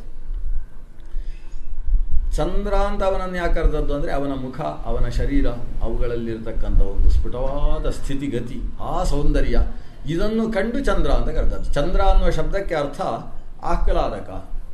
ಚದಿರ್ ಆಹ್ಲಾದೆ ಅಂತ ಧಾತು. ಚಂದ್ರ ಅಂದರೆ ಆಹ್ಲಾದಕನಾದವ, ಅಂದರೆ ನೋಡ್ತಾ ಇದ್ದರೆ ಮತ್ತೆ ನೋಡಬೇಕು ಅಂತ ಅನಿಸುವಂಥದ್ದು ಅಂತ ಅರ್ಥ. ಕಮಲದಲ್ಲಿ ಅಂತಹ ಸ್ಥಿತಿ ಇದೆ. ಸರೋವರದಲ್ಲಿ ಚೆನ್ನಾಗಿ ಅರಳಿದ ಕಮಲವನ್ನು ಹೀಗೆ ನೋಡ್ತಾ ಇದ್ದರೆ ನೋಡ್ತಾ ಇರಬೇಕು ಅಂತ ಅನಿಸುತ್ತೆ ಕಣ್ಣಿಗೆ ತಾನೇ. ಅದು ಯಾಕಂದರೆ ಅಲ್ಲಿ ಸ್ವಲ್ಪ ಜಾರಿದ ಅನುಭವ ಬರ್ತದೆ. ಆವಾಗ ಕಣ್ಣಿಗೆ ಒಂದು ರೀತಿಯ ಥೆರಪಿ ಆಗ್ತದೆ. ಎಷ್ಟೋ ಕಣ್ಣಿನ ರೋಗಗಳನ್ನು ಕಮಲಚಂದ್ರ ದರ್ಶನಗಳು ಪರಿಹಾರ ಮಾಡ್ತಾರೆ. ಆ ರೀತಿಯ ಆತನ ಸ್ವರೂಪವನ್ನು ಕಂಡು ಅವನಿಗೆ ಚಂದ್ರ ಅನ್ನುವ ಹೆಸರನ್ನು ಋಷಿಮುನಿಗಳು ಕೊಟ್ಟದ್ದು. ಮೂಲತಃ ಅವ ಸೋಮ. ಅವನು ಚತುರ್ಮುಖ ಬ್ರಹ್ಮನ ಕೈಯಲ್ಲಿ ಆವಿರ್ಭವಿಸಿದ. ನೆಲಕ್ಕೆ ಬೀಳ್ತಾ ಇದ್ದ ರಸವನ್ನು ಚತುರ್ಮುಖ ಎತ್ತಿ ಹಿಡಿದದ್ರಿಂದ ಆತನಲ್ಲಿ ಚತುರ್ಮುಖನ ಸನ್ನಿಧಾನ ಇದೆ. ಆದ್ದರಿಂದ ಚಂದ್ರ ಚತುರ್ಮುಖನ ಅವತಾರ ಅಲ್ಲ, ಕೆಲವರು ಹಾಗೆ ವ್ಯಾಖ್ಯಾನಿಸಿದ್ದಾರೆ. ಆದರೆ ಚತುರ್ಮುಖನ ಅವತಾರ ಅಂತ ಅದರ ಅರ್ಥ ಅಲ್ಲ. ಯಾಕಂದರೆ ಬ್ರಹ್ಮಣೋ ನಾವತಾರೋಸ್ತಿ ಸನ್ನಿಧಾನಂತೂ ಕೇವಲಂ ಅಂತ. ಚತುರ್ಮುಖ ಬ್ರಹ್ಮನಿಗೆ ಅವತಾರ ಇಲ್ಲ. ಯಾಕೆ ಅವತಾರ ಇಲ್ಲ? ಚತುರ್ಮುಖ ಬ್ರಹ್ಮ ವಾಯುದೇವರೇ ಬ್ರಹ್ಮ ಆಗುವುದಲ್ವ. ಪವಮಾನ ಸೂಕ್ತ ಹೇಳ್ತದೆ, ಪವಮಾನ ಪ್ರಜಾಪತಿ, ಪವಮಾನನೇ ಮುಂದಕ್ಕೆ ಪ್ರಜಾಪತಿ ಆಗತಕ್ಕಂಥವ ಅಂತ. ಭಾವಿ ಬ್ರಹ್ಮ ಅಂತ ವಾಯುದೇವರಿಗೆ ಹೆಸರು. ಆದ್ದರಿಂದ ಈ ಬ್ರಹ್ಮ ಆದ ಮೇಲೆ ಅವನು ಮತ್ತೆ ಅವತಾರ ಮಾಡ್ತಾ ಇದ್ರೆ ವಾಯುದೇವರಿಗೆ ಎಂಥದ್ದು ಕೆಲಸ? ಅದಕ್ಕೋಸ್ಕರ ವಾಯುದೇವರಾಗಿದ್ದಾಗ ಅವತಾರ ಮತ್ತೊಂದು ಎಲ್ಲ ಮಾಡ್ತಾ ಇರಬೇಕು. ಬ್ರಹ್ಮದೇವರು ಅವರೆಲ್ಲ ಮುಗಿಸಿದವರು, ಅವರು ಅವತಾರ ಮಾಡುವ ಕ್ರಮ ಇಲ್ಲ. ಸಾಧನೆ ಎಲ್ಲ ಪೂರ್ತಿ ಆದವರು. ಅವತಾರ ಮಾಡುವುದು ಸಾಧನೆಯನ್ನು ನಡೆಸುವುದಕ್ಕೋಸ್ಕರ ಅಲ್ವಾ. ಆದ್ದರಿಂದ ಸಾಧನೆಯನ್ನು ಯಾರು ನಡೆಸಬೇಕು ಅಂತಹ ವಾಯುದೇವರಿಗೆ ಅವತಾರವೇ ಹೊರತು ಬ್ರಹ್ಮನಿಗೆ ಅವತಾರ ಇಲ್ಲ. ಹಾಗಾದರೆ ಸೋಮ ಬ್ರಹ್ಮನ ಅವತಾರ ಅಂದ್ರೇನು? ಸನ್ನಿಧಾನಂತೂ ಕೇವಲಂ. ಅಲ್ಲಿ ಚತುರ್ಮುಖ ಬ್ರಹ್ಮ ಸನ್ನಿಹಿತನಾಗಿದ್ದಾನೆ ಅಂತ ಅರ್ಥವೇ ಹೊರತು ಚತುರ್ಮುಖನ ಅವತಾರ ಅಲ್ಲ ಸೋಮ ಅಂತ ಹೇಳಿದರೆ. ಅಂತೂ ಸೋಮ ಚತುರ್ಮುಖನ ಹಸ್ತದಲ್ಲಿ ಆವಿರ್ಭಾವಗೊಂಡ. ಚತುರ್ಮುಖ ಬ್ರಹ್ಮನೇ ಅವನಿಗೆ ಅಭಿಷೇಕ ಮಾಡ್ತಾನೆ. ಏನು ಅಭಿಷೇಕ? ಒಂದು 2-3 ಸ್ಥಾನಮಾನಗಳನ್ನು ಕೊಟ್ಟು ಅವನಿಗೆ ಪಟ್ಟಾಭಿಷೇಕ ಮಾಡಿದ. ಒಂದು ವನಸ್ಪತ್ಯೋಷಧಿಪತಿ ಅಂತ ಅವನಿಗೊಂದು ಅಧಿಕಾರ. ವನಸ್ಪತಿಗಳು ಅಂತೇಳಿದರೆ ದೊಡ್ಡ ದೊಡ್ಡ ಮರಗಳು, ಔಷಧಿಗಳು ಅಂತೇಳಿದರೆ ಪುಟ್ಟ ಪುಟ್ಟ ಸಸ್ಯಗಳು. ಈ ಸಸ್ಯಗಳಿಗೂ ವನಸ್ಪತಿಗಳಿಗೂ ಪತಿಯಾಗಿದ್ದಾನೆ ಅಂತ. ಅವನು ವೃಕ್ಷಾಧಿಪತಿ ಅಂತ ಅವನಿಗೊಂದು ಆಧಿಪತ್ಯವನ್ನು ಕೊಟ್ಟು. ಆಮೇಲೆ ಉತ್ತರ ದಿಕ್ಕಿನ ಅಧಿಪತಿ ಅಂತ ಅವನಿಗೆ ಮತ್ತೊಂದು. ಉತ್ತರ ದಿಕ್ಕಿಗೆ ಆಧಿಪತ್ಯ ಕುಬೇರನಿಗೆ ಮತ್ತು ಸೋಮನಿಗೆ ಇಬ್ಬರಿಗೆ ಸೇರಿತು. ಅಂದರೆ ಸೋಮಚಂದ್ರ ಅವ ಉತ್ತರ ದಿಗಧಿಪತಿಯೂ ಕೂಡ ಹೌದು. ಇದರ ಜೊತೆಗೆ ಸೋಮನಿಗೆ ಮತ್ತೊಂದು ನಕ್ಷತ್ರಾಧಿಪತ್ಯ ಅನ್ನೋದಿದೆ. ಆತ ಬರೀ 27 ನಕ್ಷತ್ರಗಳಿಗೆ ಅಧಿಪತಿ ಅಲ್ಲ, ಆಕಾಶದಲ್ಲಿರುವ ಎಲ್ಲ ನಕ್ಷತ್ರಗಳಿಗೆ ಸಂಬಂಧಪಟ್ಟಂತಹ ದೇವತೆಗಳಿಗೆ ಅಧಿಪತಿಯಾಗಿದ್ದಾನೆ ಅಂತ. ಹೀಗೆ ಹಲವು ಆಧಿಪತ್ಯಗಳು ಅವನಿಗೆ ಸಿಕ್ಕಿತು. ಇಷ್ಟೇ ಅಲ್ಲದೆ ಆತನ ಮೂಲಕ ಕೆಲವು ಅಶ್ವಮೇಧ ಯಾಗಗಳು ಕೂಡ ಆಮೇಲೆ ನಡೆದವು. ಚಂದ್ರ ಅಶ್ವಮೇಧ ಯಾಗಗಳನ್ನೆಲ್ಲ ಮಾಡಿದ. ಇವೆಲ್ಲ ಆದಾಗ ಚಂದ್ರನಿಗೆ ಒಂದು ರೀತಿಯಲ್ಲಿ ಅಹಂಭಾವ ಬಂತಂತೆ. ಈ ದೇವತೆಗಳಿಗೆ ಅಹಂಕಾರ ಬಂತು ಅಂತ ಹೇಳುವಷ್ಟು ದೊಡ್ಡವರು ನಾವಲ್ಲ. ಆದರೆ ವ್ಯಾಸರು ಹೇಳಿದ್ದನ್ನು ಹೇಳಬೇಕಲ್ಲ. ಇಲ್ಲಿ ಚಂದ್ರನಿಗೂ ಒಂದು ಅಹಂಕಾರ ಬಂತು ಅಂತ. ಯಾಕೆ ಅವರಿಗೆ ಅಹಂಕಾರ ಬರ್ತದೆ ಅಂದರೆ ನಾವು ಜಾಗೃತಿ ಆಗಿರಬೇಕು ಅಂತ ತೋರಿಸುವುದಕ್ಕೋಸ್ಕರ. ಯಾಕಂದ್ರೆ ಅವರಿಗೆ ಅಷ್ಟೆಲ್ಲ ಆದಾಗ ಒಂದು ಅಹಂಕಾರ ಬಂತು. ನಮ್ಗೆ ಏನು ಇಲ್ಲದೆ ಹೋದರೂ ಬರುತ್ತಲ್ಲ, ಅದಕ್ಕೋಸ್ಕರ ಅದನ್ನು ಇಳಿಸುವುದಕ್ಕೋಸ್ಕರ ಅವರಿಗೆ ಬಂದ ವಿಷಯವನ್ನು ಹೇಳುವುದು. ಇವನಿಗೆ ಇಂಥ ಆಧಿಪತ್ಯಗಳು. ಸಾಮಾನ್ಯ ಅಹಂಕಾರ ಬರುವುದಕ್ಕೆ ಕಾರಣ ಏನು? ಮೊದಲ ಕಾರಣ ಯೌವನ ಅಂತ ಸಾಕಾಗ್ತದಂತೆ. ಎರಡನೇ ಕಾರಣ ಧನ ಸಂಪತ್ತಿ ಅಂತ. ಐಶ್ವರ್ಯ ಬಂದಾಗ ಅಹಂಕಾರ ಬರ್ತದೆ. ಮೂರನೇದ್ದು ಅಧಿಕಾರ. 4 ಜನರನ್ನು ಆಳುವಂತಹ ಸ್ಥಾನಮಾನ ಬಂತು ಅಂತ ಆದರೆ ಅದರಿಂದ ಬರ್ತದೆ. ಇನ್ನು 4ನೇದು ಅವಿವೇಕ ಅಷ್ಟೇ. ಯೌವನಂ ಧನ ಸಂಪತ್ತಿ ಪ್ರಭುತ್ವಂ ಅವಿವೇಕಿತ ಏಕೈಕಮಪ್ಯನರ್ಥಾಯ ಕಿಮು ಯತ್ರ ಚತುಷ್ಟಯ ಅಂತ ಕೇಳ್ತಾನೆ ಸುಭಾಷಿತಕಾರ. ಇದು ಒಂದೊಂದು ಕೂಡ ಇವನಿಗೆ ಅಹಂಕಾರ ತರಿಸಿಬಿಡ್ತದಪ್ಪ. ಇನ್ನು 4 ಸೇರಿದರೆ ಹೇಗೆ? ಈಗ ಚಂದ್ರನಲ್ಲಿ ಎಲ್ಲವೂ ಸೇರಿಬಿಟ್ಟಿದೆ. ಕೊನೆಯದು ಅವಿವೇಕ ಯಾಕೆ ಸೇರಿದ್ದು ಗೊತ್ತಿಲ್ಲ. ಆದರೆ ಮೂಲತಃ ಯುವಕನಾಗಿದ್ದಾನೆ. ಇನ್ನೂ ಅವನಿಗೆ ಮದುವೆ ಆಗಲಿಲ್ಲ. ಯಾಕಂದರೆ ದಕ್ಷ ಪ್ರಜಾಪತಿ ತನ್ನ 27 ಮಕ್ಕಳನ್ನು ಬೆಳೆಸ್ತಾ ಇದ್ದಾನಷ್ಟೇ. ಅವರನ್ನು ಮದುವೆ ಮಾಡುವ ಯೋಚನೆ ಇದೆ ಅವನಿಗೆ, ಮದುವೆ ಆಗಲಿಲ್ಲ. ಧನ ಸಂಪತ್ತಿ, ಬೇಕಾದಷ್ಟು ಸಂಪತ್ತು ಅವನ ಹತ್ರ ಬಂದು ಬಿಟ್ಟಿದೆ. ಅಶ್ವಮೇಧ ಮಾಡ್ತೇನೆ ಅಂತ ಹೇಳಿದಾಗ ಕಪ್ಪ ಕಾಣಿಕೆಗಳು ರಾಶಿ ಬಂದು ಬಿದ್ದಿದ್ದಾರೆ. ಪ್ರಭುತ್ವ, ಅಧಿಕಾರ ಬೇರೆ ಸಿಕ್ಕಿದ್ದು. ಉತ್ತರ ದಿಕ್ಕಿನ ಅಧಿಪತಿಯಾಗಿದ್ದಾನೆ, ವನಸ್ಪತ್ಯೋಷಧಿಪತಿಯಾಗಿದ್ದಾನೆ, ಪ್ರಭುತ್ವ ಇದೆ. ಅದರ ಜೊತೆಗೆ ಎಲ್ಲರ ಮನಸ್ಸನ್ನೇ ನಿಯಂತ್ರಿಸತಕ್ಕಂತಹ ಸೋಮನಲ್ಲಿ ಒಂದು ಅವಿವೇಕಕ್ಕೆ ಸ್ಥಾನವನ್ನು ಭಗವಂತ ಕಲ್ಪಿಸಿದ. ಇದರ ಪರಿಣಾಮವಾಗಿ ಎಷ್ಟು ಅವಿವೇಕ ಅಂತೇಳಿದರೆ ನಾವು ದೇವರಿಗೆ ಹಾಗೆ ಹೇಳ್ಬೋದು ಅಂತ ಪ್ರಶ್ನೆ ಬರುವಷ್ಟು. ಯಾಕೆ? ಯಾವ ಗುರುಗಳ ಮನೆಯಲ್ಲಿದ್ದು ಓದಿದ್ದಾನೆ ಇದೇ ಚಂದ್ರ, ಬೃಹಸ್ಪತ್ಯಾಚಾರ್ಯರು, ಅವರ ಹೆಂಡತಿಯನ್ನೇ ರಥದಲ್ಲಿ ಕೂಡಿಸಿಕೊಂಡು ಅಪಹರಿಸಿಕೊಂಡರು. ಇದು ಅವಿವೇಕದ ಪರಮಾವಧಿ ಅಂತ ಹೇಳಿದ್ರೆ ಇದಕ್ಕೆ ಬೇರೆ ಮಾರ್ಗ ಏನುಂಟು? ಆಕೆಯ ಹೆಸರು ತಾರೆ ಅಂತ, ಗುರುಪತ್ನಿ. ಆಕೆ ಹಾಕಿದ ಅನ್ನವನ್ನುಂಡು ಗುರುಕುಲದಲ್ಲಿ ಓದಿದಂತಹ ಚಂದ್ರ. ಈ ಯೌವನ ಬಂದು ಯಾವಾಗ ಅಶ್ವಮೇಧದಂತಹ ಯೋಗ ಬಂತವನಿಗೆ, ಅಶ್ವಮೇಧ ಮಾಡಬೇಕಾದ್ರೆ ಮದುವೆ ಆಗಿರಲೇಬೇಕು, ಇಲ್ಲದೆ ಹೋದರೆ ಅಶ್ವಮೇಧ ಮಾಡುವ ಹಾಗಿಲ್ಲ. ಚಂದ್ರನಿಗೆ ರೋಹಿಣಿ ಅನ್ನೋದು ನಿರಂತರ ಜೊತೆಗೆ ಇರತಕ್ಕಂಥ ಪತ್ನಿ. ಬರೀ ಅದು ದಕ್ಷಿಣ ಸುತೆಯಾದ ರೋಹಿಣಿ ಮಾತ್ರ ಅಲ್ಲ, ದಕ್ಷ ಸುತೆಯರಲ್ಲಿ ಅಶ್ವಿನಿ ಭರಣಿ ಕೃತಿಕಾ ರೋಹಿಣಿ ಅಂತ ಒಬ್ಬಳಿದ್ದಾಳೆ. ಆ ರೋಹಿಣಿ ಮಾತ್ರ ಅಲ್ಲ, ಅವನದ್ದೇ ಆದ ಸ್ವರೂಪ ಸತಿಯಾದ ರೋಹಿಣಿಯ ಜೊತೆಗೆ ಆತ ನಡೆಸ್ತಾನೆ ಅಶ್ವಮೇಧ. ಅಶ್ವಮೇಧ ನಡೆಸಿದ ಮೇಲೆ ಬಂದಂತಹ ಈ ಒಂದು ಅವಿವೇಕದ ಸ್ಥಿತಿಯಲ್ಲಿ ಆತ ರಥದಲ್ಲಿ ತನ್ನ ಗುರುಪತ್ನಿಯನ್ನೇ ಕೂಡಿಸಿಕೊಂಡು ಹೋಗ್ತಾನೆ. ಗುರುಪತ್ನಿಯನ್ನು ಕೂಡಿಸಿಕೊಂಡು ಹೋಗುವ ವಿಷಯ ಇಲ್ಲಿ ಸಂಕ್ಷೇಪ ಇದೆ. ಬೇರೆ ಪುರಾಣಗಳಲ್ಲಿ ನೋಡಿದರೆ ಅದೇ ಒಂದೆರಡು ಅಧ್ಯಾಯದ ಕಥೆ. ಆಕೆ ನದಿ ತೀರದಲ್ಲಿ ಸ್ನಾನ ಮುಗಿಸಿ ಘಟದಲ್ಲಿ ನೀರು ಹಿಡ್ಕೊಂಡು ಬರ್ತಾ ಇದ್ದಾಳೆ. ಬರ್ತಾ ಇರಬೇಕಾದ್ರೆ ಚಂದ್ರ ಆ ಮಾರ್ಗದಲ್ಲಿ ಬರ್ತಾನೆ. ಬಂದು ಈಕೆಯನ್ನು ನೋಡಿದ ಕೂಡಲೇ ತನ್ನ ರಥಕ್ಕೆ ಆಕೆ ಬರಬೇಕು ಅಂತ ಅನಿಸುತ್ತೆ. ಗುರುಪತ್ನಿಯಾದ ತಾರೆಯನ್ನು ಮಾತಾಡಿಸ್ತಾನೆ. ಹೋಗಿ ಆ ಪುರೋಹಿತರ ಮನೆಯಲ್ಲಿ ಏನು ಸುಖ ಉಂಟು ನಿಂಕೊಂಡು ಹೀಗೆಲ್ಲ ಬೈತಾನೆ. ಅವರು ಭಾರಿ ಮಡಿ ಮಾಡ್ತಕ್ಕಂಥವ್ರು. ಆ ಮಡಿಯಲ್ಲಿ ನೀನು ನಿನ್ನಂತಹ ಯೌವನವನ್ನು ಕಳ್ಕೊಳ್ತೀಯಲ್ಲ ಅಂತ ಹೀಗೆಲ್ಲ ಶೃಂಗಾರದ ಮಾತುಗಳನ್ನೆಲ್ಲ ಆಡ್ತಾನೆ. ಅವಳು ಇವನನ್ನು ಮಗ ಅನ್ನೋ ಭಾವದಿಂದ, ಶಿಷ್ಯ ಅಲ್ವಾ, ಶಿಷ್ಯನಾದವನನ್ನು ಅದಕ್ಕೆ ಸರಿಯಾಗಿಯೇ ಮಾತಾಡಿಸ್ತಾಳೆ. ಯಾಕೆ ಈ ರೀತಿ ಮನಸ್ಸನ್ನು ಕೆಟ್ಟ ದಾರಿಗೆ ತೆಗೊಂಡು ಹೋಗ್ತಾ ಇದ್ದಿ? ತಮಾಷೆ ಮಾಡ್ತಾ ಇದೆಯೋ, ವಾಸ್ತವವಾಗಿ ಹೀಗೆ ಮಾತಾಡ್ತಾ ಇದೆಯೋ, ಮನೆಯಲ್ಲೇ ಬೆಳೆದವ ಅಲ್ವಾ ಅನ್ನೋ ರೀತಿಯಲ್ಲಿ ಉತ್ತರ ಕೊಡ್ತಾಳೆ. ಕೊನೆಗೆ ಅವಳ ಮಾತನ್ನು ಕೇಳದೆ ಅವಳ ಕೈ ಹಿಡಿದು ರಥಕ್ಕೆ ಕೂಡಿಸಿಕೊಂಡು ಬಲಾತ್ಕಾರದಿಂದ ಚಂದ್ರ ಎತ್ತಿಕೊಂಡು ಹೋಗ್ತಾನೆ. ಈ ರೀತಿ ತಾರೆಯನ್ನು ಅಪಹರಿಸಿದ್ದಾನೆ ಅನ್ನುವ ವಿಷಯ ಗೊತ್ತಾದ ಕೂಡಲೇ ಬೃಹಸ್ಪತ್ಯಾಚಾರ್ಯ ಇಂದ್ರನಿಗೆ ಸುದ್ದಿ ಮುಟ್ಟಿಸಿದ. ಯಾಕಂದರೆ ರಾಜನಿಗೆ ಸಂಬಂಧಪಟ್ಟದ್ದು ಇದು. ಅವ ಇಂದ್ರ ಅಂದರೆ ದೇವತೆಗಳ ರಾಜ. ದೇವತೆಗಳ ಇಂದ್ರನಾದಂತಹ ದೇವೇಂದ್ರ ಈ ವಿಷಯವನ್ನು ಕೇಳಿದವ ಚಂದ್ರನ ಮೇಲೆ ದಂಡೆತ್ತಿ ಹೊರಟ. ದೊಡ್ಡ ಸೇನೆ, ಅಷ್ಟ ದಿಕ್ಪಾಲಕರನ್ನು ಜೊತೆ ಸೇರಿಸಿಕೊಂಡು ಒಂದು ದಂಡು ಹೋಯಿತು. ಯುದ್ಧಕ್ಕೆ ಅಂತ ಬಂದಾಗ ಚಂದ್ರ ಎದುರಿಸಿದಂತೆ. ಚಂದ್ರನ ಕಡೆಗೆ ಶುಕ್ರಾಚಾರ್ಯರ ಬಲವು ಸೇರಿತು ಅಂತ ಹೇಳ್ತದೆ ಆ ಪುರಾಣ, ಭವಿಷ್ಯೋತ್ತರ ಪುರಾಣ. ಯಾಕಂದರೆ ಬೃಹಸ್ಪತ್ಯಾಚಾರ್ಯರ ಹೆಣ್ಣನ್ನು ಅಪಹರಿಸಿದ್ದಲ್ವ.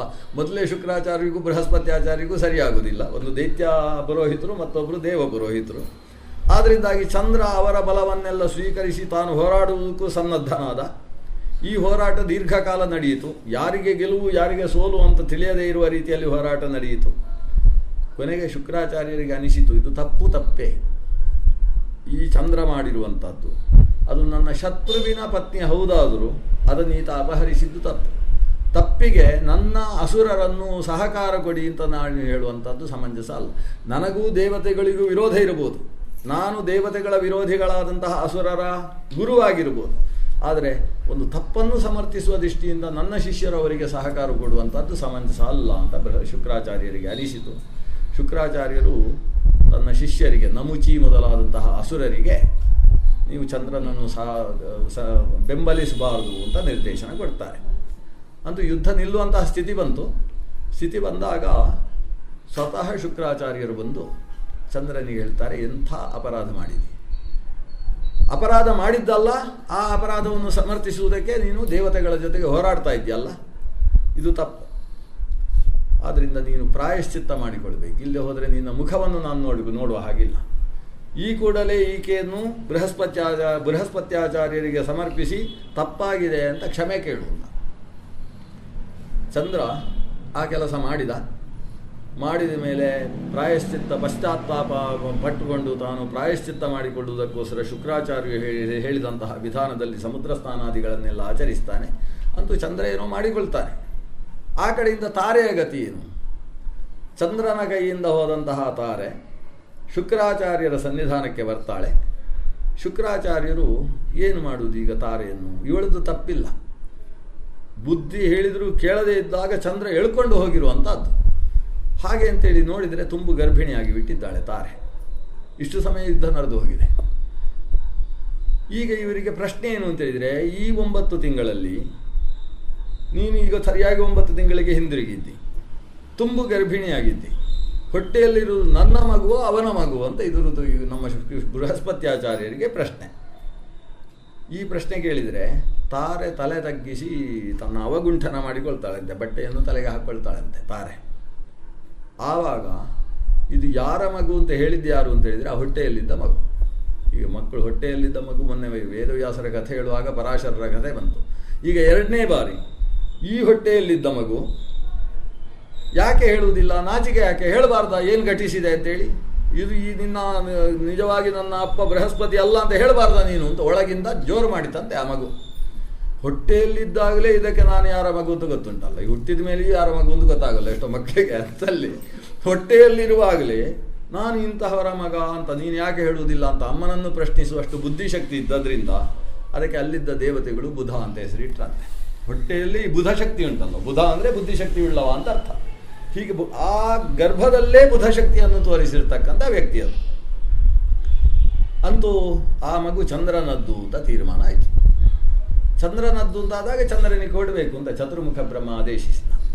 ಅಲ್ಲ, ಈಗ ತಾರೆಯನ್ನೇನು ಮಾಡುವುದು ಈಗ ಅಂತ ಒಂದು ಸಮಸ್ಯೆ ಬಂತು. ಆವಾಗ ಶುಕ್ರಾಚಾರ್ಯರು ತಾರೆಗೆ ಸ್ನಾನವನ್ನೆಲ್ಲ ಮಾಡಿಸಿ ಶುದ್ಧೀಕರಣ, ಬೃಹಸ್ಪತ್ಯಾಚಾರ್ಯ ಇದ್ದಾರೆ, ಶುಕ್ರಾಚಾರ್ಯ ಇದ್ದಾರೆ ಜೊತೆಗಿದ್ದು.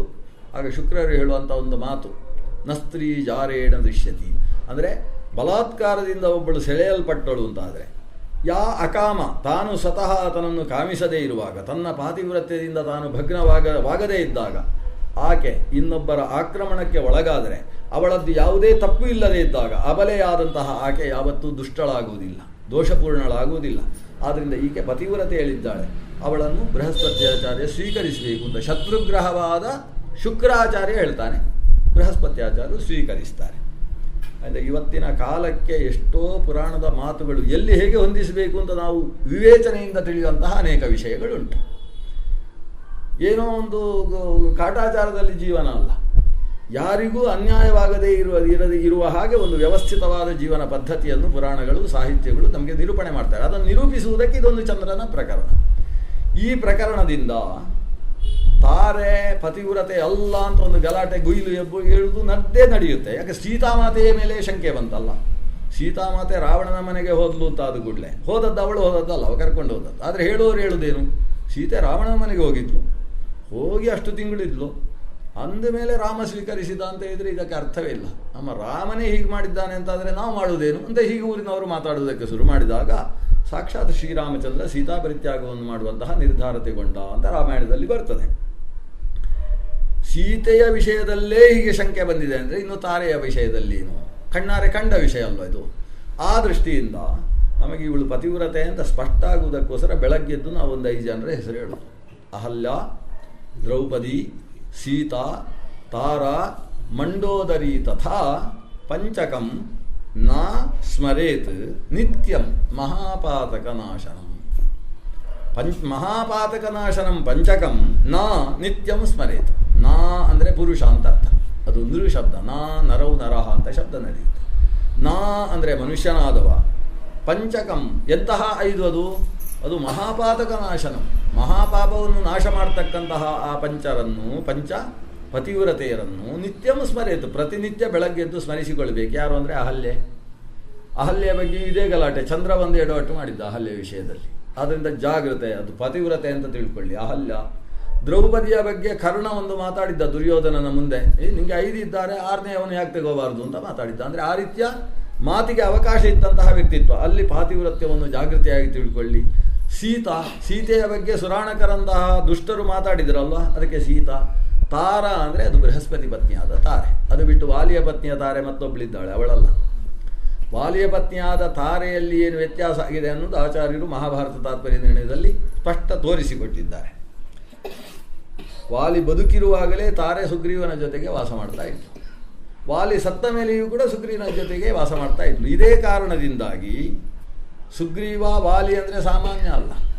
ವಾಲಿ ಅಂತೇಳಿದರೆ ಅದು ಇಂದ್ರನ ಅವತಾರ, ಸುಗ್ರೀವ ಅಂದರೆ ಸೂರ್ಯನ ಅವತಾರ. ಇಂದ್ರ ಎತ್ತರದ ಕಕ್ಷೆಯವ, ಸೂರ್ಯ 8ನೇ ಕಕ್ಷೆಯವ. ಅಂತಹ ಹೀನ ಪುರುಷರನ್ನು ಸೇರಿದ ಕಾರಣದಿಂದ ಕೊನೆಗೆ ತಾರೆಯ ಅವತಾರ ಸಮಾಪ್ತಿಯಾದಾಗ ಅವಳಿಗೆ ದೇವಲೋಕದ ಬಾಗಿಲು ತೆರೀಲಿಲ್ಲ, ಅವಳದ್ದು ದೋಷ ಅಂತ ಉದ್ಘೋಷಿತವಾಯಿತು ಅಂತ ಆಚಾರ್ಯರು ಹೇಳ್ತಾರೆ. ಹಾಗಾಗಿ ಆ ತಾರೆಯನ್ನು ನಾವು ಪಂಚಪತಿವ್ರತೆಯರಲ್ಲಿ ಸೇರಿಸುವುದಿಲ್ಲ. ಪಂಚಪತಿವ್ರತಾ ಶಿರೋಮಣಿಯರಲ್ಲಿ ನಾವು ಚಿಂತನೆ ಮಾಡ್ತಕ್ಕಂತಹ ತಾರ ಅಂತೇಳಿದರೆ ಅದು ಪ್ರಮುಖವಾಗಿ ಬೃಹಸ್ಪತಿ ಪತ್ನಿಯಾದಂತಹ ತಾರಾದೇವಿ. ನಮಗೆ ಈ ಕೆಲವು ದೇವಗುಹ್ಯ ಅರ್ಥವಾಗುವುದಿಲ್ಲ, ಅದರಿಂದ ಇದನ್ನು ಉಪನ್ಯಾಸ ಮಾಡುವಾಗ ಈ ಕಥೆಯನ್ನು ಆರಿಸಿಕೊಂಡು ಹೋಗುವುದು. ಇವತ್ತು ಇಷ್ಟೇ ಜನ ಇದ್ದೀರಲ್ವ, ಅದರಿಂದ ಅದನ್ನು ಹೇಳಿದ್ದ ಕಥೆಯನ್ನು. ಅಂತೂ ಆ ತಾರಾದೇವಿ ಬುಧನನ್ನು ಪಡೆದೂ ಕೂಡ ಆ ಬುಧ ವಾಸ ಮಾಡ್ತಾ ಇದ್ದದ್ದು ಚಂದ್ರನ ಜೊತೆಗೆ. ಚಂದ್ರನ ಜೊತೆಗೆ ಬುಧ ಹೋಗಬೇಕು ಅಂತ ತೀರ್ಮಾನ ಆಯಿತು. ನೀವು ಫ್ಯಾನಿನಿಂದ ಈ ಕಡೆ ಬಂದರೆ ಸರಿಯಾಗ್ತದೆ. ಅದು ಅಂತೂ ಬುಧ ಚಂದ್ರನ ಮಗನಾಗಿ ಹಿಮಾಂಶೋ ರತ್ರಿಪುತ್ರಸ್ಯ ಬುಧೋ ನಾಮ ಸುತೋ ಭವತ್. ಅತ್ರಿಪುತ್ರನಾದಂತಹ ಹಿಮಾಂಶುವಿಗೆ ಬುಧನೆಂಬ ಮಗ ಆವಿರ್ಭವಿಸಿದ. ಬುಧನಿಗೆ ಪುರೂರವ ಹುಟ್ಟಿದ ಅಂತ ಕಥೆಯಿಂದ ಕೇಳಿಯಾಗಿದೆ ನಾವು. ಇಳೆಯಲ್ಲಿ ಹುಟ್ಟಿದ ಮಗ ಪುರೂರವಸ್. ಪುರೂರವಸ್ಸಿಗೆ ಆವಿರ್ಭವಿಸಿದವ ಆಯು. ಆಯುವಿನ ಮಗ ನಹುಷ. ನಹುಷನ ಮಗ ಯಯಾತಿ. ಯಯಾತಿಯಿಂದ ಯದುವಂಶ ಶುರುವಾಗ್ತದೆ. ನಮಗೆ ಕೃಷ್ಣ ಬರಬೇಕಲ್ವಾ. ಇಲ್ಲಿ ಹೋದರೆ ನಹುಷನ ಕಥೆ ಬಹಳ ದೊಡ್ಡದಿದೆ. ಆತ ಒಂದು ಸಂದರ್ಭದಲ್ಲಿ ದೇವಲೋಕದಲ್ಲಿ ಹೋಗಿ ಈ ದಾಸರು ಒಂದು ಪದ್ಯ ಬರೀತಾರೆ. ಏನ ಬೇಡಲಿ ನಿನ್ನ ಬಳಿಗೆ ಬಂದು ನೀನಿತ್ತ ಸೌಭಾಗ್ಯ ಬಖಿಲವಾಯ್ತೆನಗೆ. ಇದರ ಅಭಿಪ್ರಾಯ ಏನು? ನಾವು ಅದು ಬೇಕು ಇದು ಬೇಕು ಅಂತ ದೇವರಲ್ಲಿ ಅದ್ವಾತದ್ವ ಕೇಳುವುದರಲ್ಲಿ ಅರ್ಥ ಇಲ್ಲ. ಬೇಕಾದ್ದೆಲ್ಲ ದೇವರು ಕೊಟ್ಟಿದ್ದಾರಲ್ವ. ಯಾಕಂದರೆ ಎಷ್ಟೋ ಜನಕ್ಕೆ ಕಣ್ಣು ಕೊಡಲಿಲ್ಲ, ಕೆಲವರಿಗೆ ಒಂದೇ ಕಣ್ಣು ಕೊಟ್ಟಿದ್ದಾನೆ. ನಮಗೆ 2 ಕಣ್ಣು ಸರಿಯಾಗಿ ಕೊಟ್ಟಿದ್ದಾನಲ್ವ. ನಮಗೆ 2 ಕಾಲು ಕೊಟ್ಟಿದ್ದಾನೆ, ಎಷ್ಟು ಕುಂಟರಿಲ್ಲ, ಎಲ್ಲ ಬೇಕಾದ್ದೆಲ್ಲ ಕೊಟ್ಟಿದ್ದಾನೆ. ಇನ್ನೂ ದೇವರ ಹತ್ರ ಅದು ಕೊಡು ಇದು ಕೊಡು ಅಂತ ಕೇಳಿದರೆ ಈ ಕೊಡು ಅನ್ನುವುದಕ್ಕೆ ಎಲ್ಲಿ ಕೊನೆ? ಅದಕ್ಕೊಂದು ಪೂರ್ಣ ವಿರಾಮ ಅನ್ನುವುದೇ ಇಲ್ವಲ್ಲ. ಅದರಿಂದ ಏನ ಬೇಡಲಿ ನಿನ್ನ ಬಳಿಗೆ ಬಂದು ನೀನಿತ್ತ ಸೌಭಾಗ್ಯ ಬಖಿಲವಾಯ್ತೆನಗೆ. ಸುತರನ್ನು ಕೆಡು ಎಂದು ಸ್ತುತಿಸಿ ನಾ ಬೇಡುವೆನೆ. ಸುತರಿಂದ ಧೃತರಾಷ್ಟ್ರ ಗತಿಯೇನ ಪಡೆದ. ಅದನ್ನು ನಾವು ಬೇಕು ಅಂತ ಕೇಳ್ಬೋದು. ಅದು ನಿಜವಾಗಿ ಯೋಗ ಇಲ್ಲದೆ ಇದ್ದಲ್ಲಿ ದೇವರು ಕೊಟ್ಟಾಗ ಕೆಲವೊಂದು ಸಂದರ್ಭದಲ್ಲಿ ನಮಗೆ ಅದರಿಂದ ಪ್ರಯೋಜನ ಆಗುವುದಿಲ್ಲ. ಯಾಕಾದರೂ ದೇವರ ಮಗನನ್ನು ಕೊಟ್ಟ. ವೇನನ ಕಥೆ ಹೇಳ್ತಾರಲ್ವ. ವೇನ ಅಂಗರಾಜನ ಮಗ ವೇನ. ಅಂಗರಾಜನಿಗೆ ಬಹಳ ಕಷ್ಟಪಟ್ಟು ವೇನ ಹುಟ್ಟಿದ. ಕೊನೆಗೆ ಆ ವೇನನ ಅನರ್ಥವನ್ನು ನೋಡಿ ಇವನು ರಾತ್ರೋರಾತ್ರಿ ಅಂಗರಾಜ ಎಲ್ಲಿದ್ದಾನೆ ಅಂತ ಪ್ರಜೆಗಳಿಗೆ ಗೊತ್ತಿಲ್ಲ. ಆವಾಗ ಒಂದು ಭಾಗವತದಲ್ಲಿ ಒಂದು ಮಾತು ಹೇಳ್ತಾರೆ. ಏನಂದರೆ ಕದಪತ್ಯಂ ವರಂ ಮನ್ಯೆ ಸದಪತ್ಯಾತ್ ಶುಚಾಂ ಪದಾತ್ ಅಂತ. ಒಳ್ಳೊಳ್ಳೆ ಮಕ್ಕಳು ಹುಟ್ಟುವುದಕ್ಕಿಂತ ಕೆಟ್ಟ ಮಕ್ಕಳು ಹುಟ್ಟುವುದು ಭಾಳ ಒಳ್ಳೆಯದು ಅಂತ ಅನಿಸುತ್ತೆ ಅಂತ. ಯಾಕೆ ಅಂತ ಹೇಳಿದರೆ ಒಳ್ಳೆ ಮಕ್ಕಳು ಹುಟ್ಟಿದರೆ ದಿವಸ ದುಃಖ ಅಂತೆ. ಅಯ್ಯೋ ಪಾಪ ಅವರು ಅಮೇರಿಕೆಯಲ್ಲಿದ್ದಾರೆ, ನಾವೊಂದು ಉಪ್ಪಿನಕಾಯಿ ಹಾಕಿದ್ರು ಅವ್ರಿಗೆ ಕಳಿಸ್ಲಿಕ್ಕಾಗೋದಿಲ್ಲ, ಏನು ಕಷ್ಟಪಡ್ತಾರೋ ಏನೋ ಅಂತ.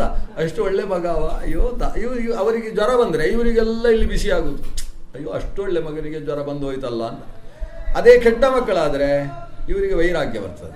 ವೈರಾಗ್ಯ ಬಂದು ಕಾಡಿಗೆ ಹೋಗಿ ಅಂಗರಾಜ ಸಾಧನೆ ಮಾಡಿ ಮೋಕ್ಷ ಪಡೆದ ಅಂತ. ಅದಕ್ಕೆ ಕಾರಣ ಕೆಟ್ಟ ಮಗ ಹುಟ್ಟಿದ್ದು ಅಂತ ಒಂದು ತಮಾಷೆ, ಭಾಗವತದಲ್ಲಿ ಬಂದ ತಮಾಷೆ. ಅಂತೂ ನಮ್ಮ ಯೋಗ ಇದ್ದದ್ದು ನಮಗೆ ಸಿಗಬೇಕು. ಅದಕ್ಕೆ ಅದು ಕೊಡು ಇದು ಕೊಡು ಅಂತ ಹಠ ಹಿಡಿದು ದೇವರಲ್ಲಿ ಕೇಳುವುದಕ್ಕೆ ಹೋಗುವುದಲ್ಲ. ಸಾಧನೆಗೆ ಅನುಕೂಲವಾದದ್ದನ್ನು ದೇವರು ಕೊಡುವ ಹಾಗೆ ದೇವರು ಪ್ರೀತನಾಗಲಿ ಅಂತ ಕೆಲಸ ಮಾಡಬೇಕಂತೆ. ಆವಾಗ ನಹುಷನ ಕಥೆಯನ್ನು ಅವರು ದಾಸರು ಹೇಳ್ತಾರೆ. ಏನು ಅಂದರೆ ಅಂದಣವ ಕೊಡು ಎಂದು ಅಂದದಲ್ಲಿ ಬೇಡುವೇನೇ. ಅಂದಣ ಅಂತ ಹೇಳಿದರೆ ಒಂದು ಸಿಂಹಾಸನ, ಒಂದು ಪೀಠ, ಒಂದು ಅಧಿಕಾರ. ಅದು ಕೊಡು ಅಂತ ನಾನು ಅಂದದಲ್ಲಿ ಬೇಡುವೇನೆ. ಅಂದಣದಿ ನಹುಷಯ್ಯ ನೇನಾದನಯ್ಯ. ದೊಡ್ಡ ಸಿಂಹಾಸನ ಅವನಿಗೆ ಬೇಕು ಅಂತಿತ್ತು. ನಾನು ದೇವೇಂದ್ರ ಪದವಿ ಏರಬೇಕು, ದೊಡ್ಡ ಸಿಂಹಾಸನ ಹತ್ತಬೇಕು ಅಂತಿತ್ತು. ನಹುಷ ಕೊನೆಗೆ ಸಿಂಹಾಸನ ಹತ್ತಿದ.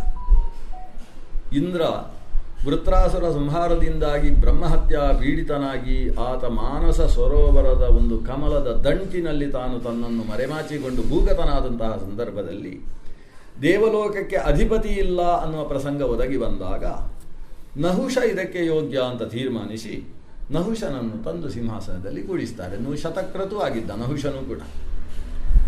ಆದರೆ ಅದರ ಪರಿಣಾಮ ಏನಾಯಿತು? ಆತ ಸಿಂಹಾಸನದಲ್ಲಿ ಕೂತವನಿಗೆ ನಾನು ಎಲ್ಲ ಉಂಟು, ಪಕ್ಕದಲ್ಲಿ ಶಚಿ ಇಲ್ಲಲ್ವ ಅಂತ ಅನಿಸಿತು. ಶಚಿದೇವಿ ಬೇಕೇ ಬೇಕು ಅಂತ ಹಠ ಹಿಡ್ದ. ನಹುಷ ಎಲ್ಲಿ, ಶಚಿಯಲ್ಲಿ. ಶಚಿಯ ಎತ್ತರದ ದೇವತೆಯನ್ನು ತನ್ನ ಪತ್ನಿಯಾಗಿ ಈ ಸ್ಥಾನದಿಂದಾಗಿ ನನಗೆ ಬೇಕು ಅಂತ ಆತ ಬಯಸಿದ್ದೇ ದೊಡ್ಡ ಅನರ್ಥ. ಆ ಅನರ್ಥದ ಕಾರಣದಿಂದ ಅಗಸ್ತ್ಯರ ಶಾಪಕ್ಕೆ ತುತ್ತಾದ ಒಂದು ಹೆಬ್ಬಾವು ಆಗಿ ಭೂಮಿಯಲ್ಲಿ ಬಿದ್ದ. ಕೃತಯುಗದಲ್ಲಿ ಬಿದ್ದವ ಕೃತ ಮುಗಿದು ತ್ರೇತಾಯುಗ ಮುಗಿದು, ತ್ರೇತಾಯುಗದಿಂದ ದ್ವಾಪರದಲ್ಲಿ ಕೊನೆಯಲ್ಲಿ ಭೀಮಸೇನನನ್ನು ಸುತ್ತಿಕೊಂಡು ಅಲ್ಲಿಗೆ ಧರ್ಮರಾಜ ಬಂದು ಧರ್ಮರಾಜನ ಅನುಗ್ರಹದಿಂದಾಗಿ ಆತ ಮತ್ತೆ ಸರಿಯಾದ. ಹಾಗಾದರೆ ನಹುಷ ಅಜಗರನಾಗಿ ಭೂಮಿಗೆ ಬೀಳುವುದಕ್ಕೆ ಕಾರಣ ಏನು ಅಂದರೆ ಬೇಕು ಬೇಕು ಅಂತ ಹಠ ಹಿಡಿದು ದೇವರಲ್ಲಿ ಕೇಳಿ ಆ ಸ್ಥಾನಕ್ಕೆ ಅರ್ಹತೆ ಇಲ್ಲದೆ ಇದ್ದರೂ ಹೋದದ್ದಲ್ವ. ಆದ್ದರಿಂದ ಏನ ಬೇಡಲಿ ನಿನ್ನ ಬಳಿಗೆ ಬಂದು ಬೇಡುವೆನು ನಾನೊಂದ ಬೇಡತಕ್ಕುದ ದೇವ ಅನ್ಯರನು ಬೇಡದೆಲೆ ಮಾಡೆನ್ನ ಹರಿಯೇ. ನಾನು ಒಂದು ಬೇಡ್ತೇನೆ ಸ್ವಾಮಿ, ಮತ್ತೊಬ್ಬರಲ್ಲಿ ಬೇಡದೇ ಇರುವ ಬುದ್ಧಿಯನ್ನು ನನಗೆ ಕೊಡು ಅಂತ. ಈ ಬೇಡದೇ ಇರುವ ಬುದ್ಧಿ ಅದರಿಂದ ಏನನ್ನೂ ಬೇಡಬಾರ್ದು ಅಂತ ಅರ್ಥ ಅಲ್ಲ. ಭಗವಂತ ನೀನು ಪ್ರೀತನ. ಶ್ರೀ ಲಕ್ಷ್ಮೀನಾರಾಯಣ ಪ್ರೇರಣೆಯ ಲಕ್ಷ್ಮೀನಾರಾಯಣ ಪ್ರೀತ್ಯರ್ಥಂ ಇದಂ ಕರ್ಮ ಕರಿಷಿ. ದೇವರು ಪ್ರೀತನಾಗಲಿ ಅಂತ ನಮ್ಮ ಕೆಲಸಗಳಿರಬೇಕು. ಪ್ರೀತನಾದರೆ ಅವ ಏನನ್ನು ಬೇಕೋ ಅದು ಕೊಡ್ತಾನೆ. ಯಾವುದು ಕೊಟ್ಟರೆ ನಮಗೆ ಶ್ರೇಯಸ್ಸು ಅದನ್ನು ಕೊಡ್ತಾನೆ. ಕಿಮಲಭ್ಯಂ ಭಗವತಿ ಪ್ರಸನ್ನೇಶಿ ನಿಕೇತನೆ. ಆತ ಪ್ರಸನ್ನನಾದ ಮೇಲೆ ನಮಗೆ ಬೇಕಾದದ್ದು ಬಂದೇ ಬರ್ತದೆ. ಅಲಭ್ಯವಾದದ್ದು ಯಾವುದಿದೆ? ಆ ಭಗವತ್ ಪ್ರೀತಿ ಕಾಂಕ್ಷೆಯಿಂದ ಕರ್ಮಾನುಷ್ಠಾನಗಳನ್ನು ನಡೆಸಬೇಕು ಅನ್ನೋದು ಚಂದ್ರವಂಶದಲ್ಲಿ ಹೆಜ್ಜೆ ಹೆಜ್ಜೆಗೆ ಕಾಣಿಸ್ತಕ್ಕಂತಹ ಕಥಾನಕಗಳು. ಅದರಲ್ಲಿ ನಾವೀಗ ನಹುಷನ ಕಥೆ. ನಹುಷ ಒಂದು ಸಂದರ್ಭದಲ್ಲಿ ಸಿಂಹಾಸನದಲ್ಲಿದ್ದವ, ದೇವೇಂದ್ರನಾಗಿದ್ದವ, ಅಜಗರನಾಗಿ ಬಿದ್ದವ. ಅಂತಹ ನಹುಷನಿಗೆ ಮಗನಾಗಿದ್ದವ ಯಯಾತಿ. ಅವನು ಸಿಂಹ ಅಲ್ಲಿಗೆ ಹೋಗುವುದಕ್ಕಿಂತ ಮುಂಚೆ ಯಯಾತಿಯು ಕೂಡ ಭಾರಿ ಸಾಧನೆ ಮಾಡಿದವ. ಅವನು ದೇವಲೋಕಕ್ಕೆ ಹೋದ. ದೇವಲೋಕದಲ್ಲಿ ಆಗ ಹಿಂದೆ ಇದ್ದ ಇಂದ್ರನೇ ಪುನಃ ಬಂದಿದ್ದ. ಬೃಹಸ್ಪತ್ಯಾಚಾರ್ಯರು ಹೋಗಿ ನರಸಿಂಹ ಮಂತ್ರ ಜಪವನ್ನೆಲ್ಲ ಮಾಡಿಸಿ ಇಂದ್ರನನ್ನು ಮಾನಸ ಸರೋವರದಲ್ಲಿ ಸ್ನಾನ ಮಾಡಿಸಿ ಶುದ್ಧಗೊಳಿಸಿ ಮತ್ತೆ ಸಿಂಹಾಸನಕ್ಕೆ ಕರ್ಕೊಂಡು ಬಂದಿದ್ದರು. ಪುರಂದರನೇ ಇಂದ್ರನಾಗಿದ್ದ.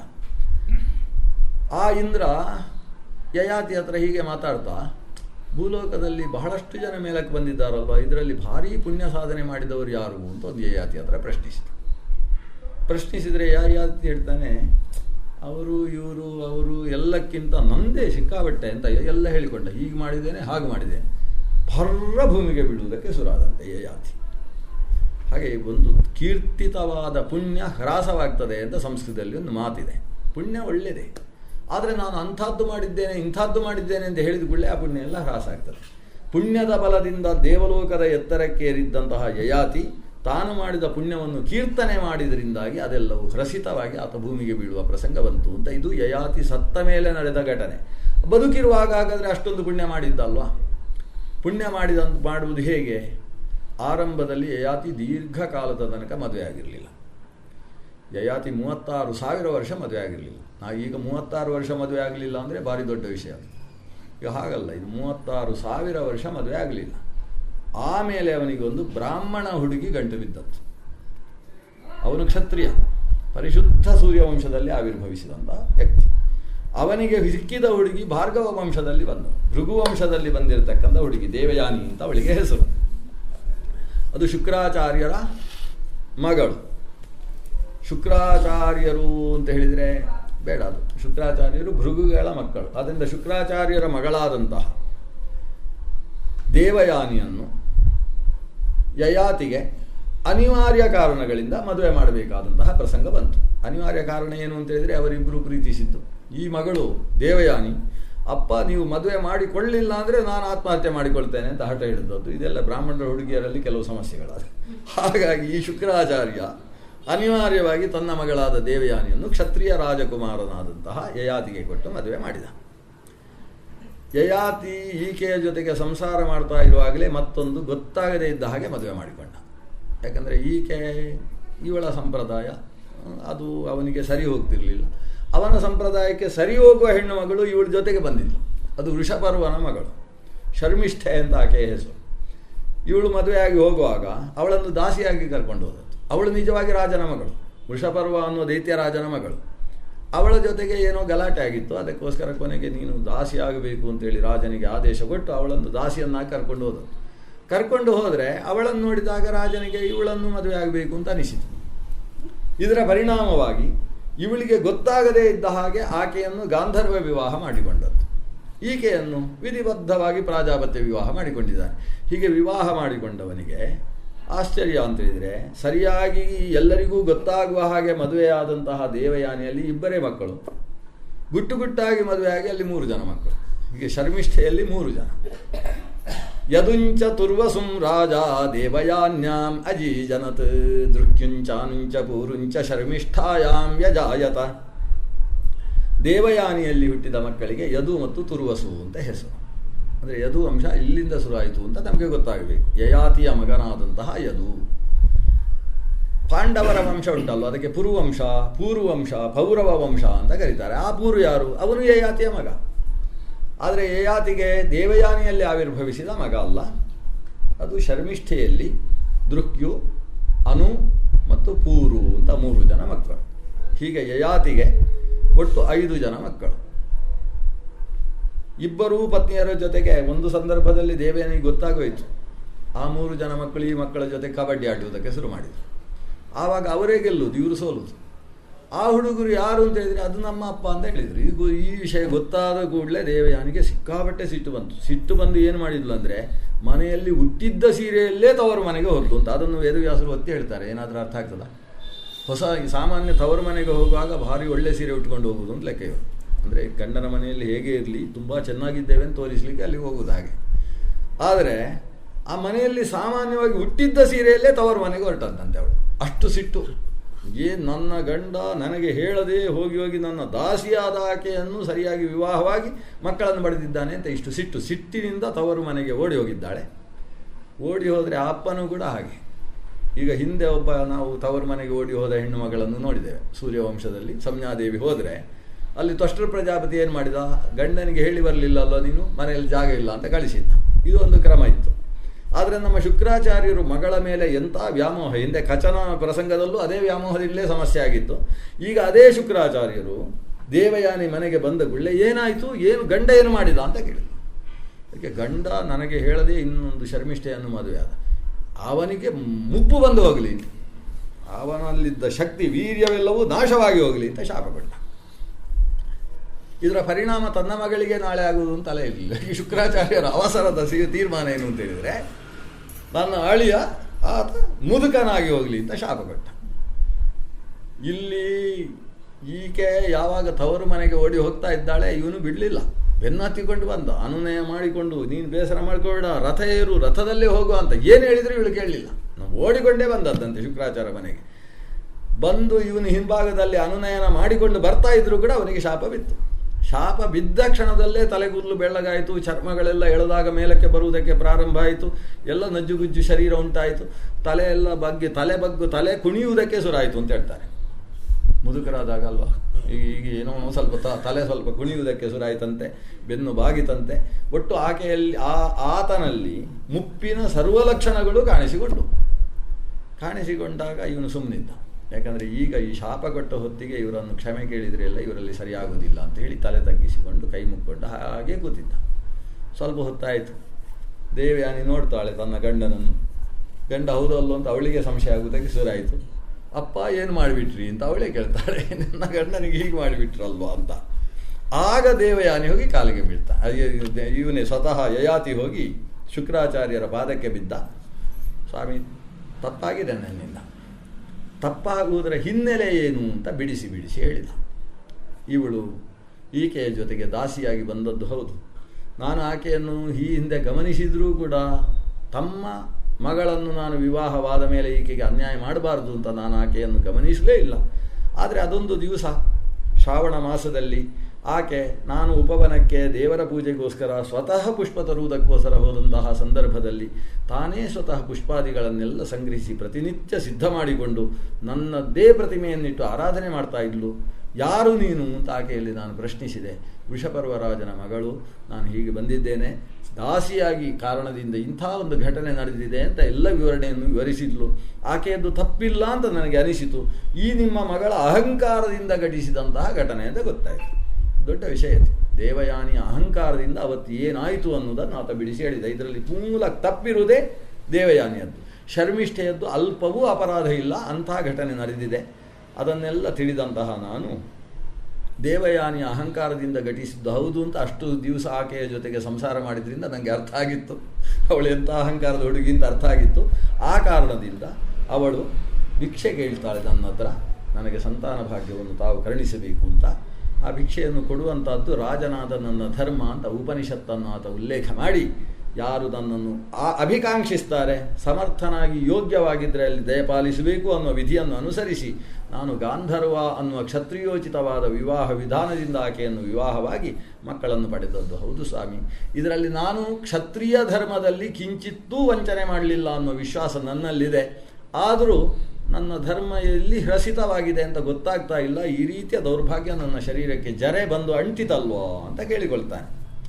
ಶುಕ್ರಾಚಾರ್ಯರಿಗೂ ಹೌದು, ನಾನು ನಿರಪರಾಧಿಗೆ ಶಾಪ ಕೊಟ್ಟಿದ್ದೇನೆ ಅಂತ ಅನ್ನಿಸಿತು. ಅವರು ಹೇಳ್ತಾರೆ, ಇದಕ್ಕೊಂದು ಉಶಾಪ ಕೊಡುವ. ಏನಂದರೆ, ನೀನು ಯಾರಿಗಾದರೂ ಇದನ್ನು ಕೊಡ್ಬೋದು.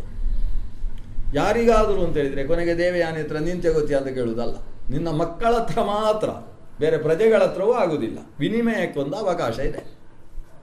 ನಿನ್ನ ಮಕ್ಕಳಿಗೆ ನಿನ್ನ ಜರೆಯನ್ನು ಕೊಟ್ಟು ಅವರಲ್ಲಿರುವ ಯೌವನವನ್ನು ನೀನು ಪಡೆಯುವುದಕ್ಕೆ ಅವಕಾಶ ಇದೆ. ಇದು ಒಂದು ದೇವಗುಹ್ಯದಿಂದ ನಡೆದಂತಹ ಒಂದು ಉತ್ಸಾಹ. ಸರಿ, ಈತ ಯಯಾತಿ ತೀರ್ಮಾನಿಸಿದ. ಮೊದಲ ಮಗ ಬಹಳ ವಿಧೇಯ, ನಾನು ಹೇಳಿದ ಹಾಗೆ ಕೇಳುವವ, ಅವನಿಗೆ ನನ್ನ ಮುಪ್ಪನ್ನು ಕೊಟ್ಟು ಅವನ ಯೌವನವನ್ನು ಸ್ವೀಕರಿಸಬೇಕು ಅಂತ ತೀರ್ಮಾನಿಸಿದ. ತನ್ನ ಹತ್ರ ಕರೆಸಿಕೊಂಡ. ಮೊದಲ ಮಗ ಯದು ಬಂದು ಏನಪ್ಪ ಹೀಗಾಗೋಯಿತು, ಎಲ್ಲ 5 ಜನರನ್ನು ಕೂರಿಸಿಕೊಂಡೇ ವಿಷಯ ಗೊತ್ತಾಗೋಗಿದೆ, ಇನ್ನು ಹೀಗಾಗಿದೆ ಅಂತ. ಈಗ ಯದುವನ್ನು ಕರೆದ. ಯದು ಮಾತ್ರ ಬಂದಿದ್ದಾನೆ.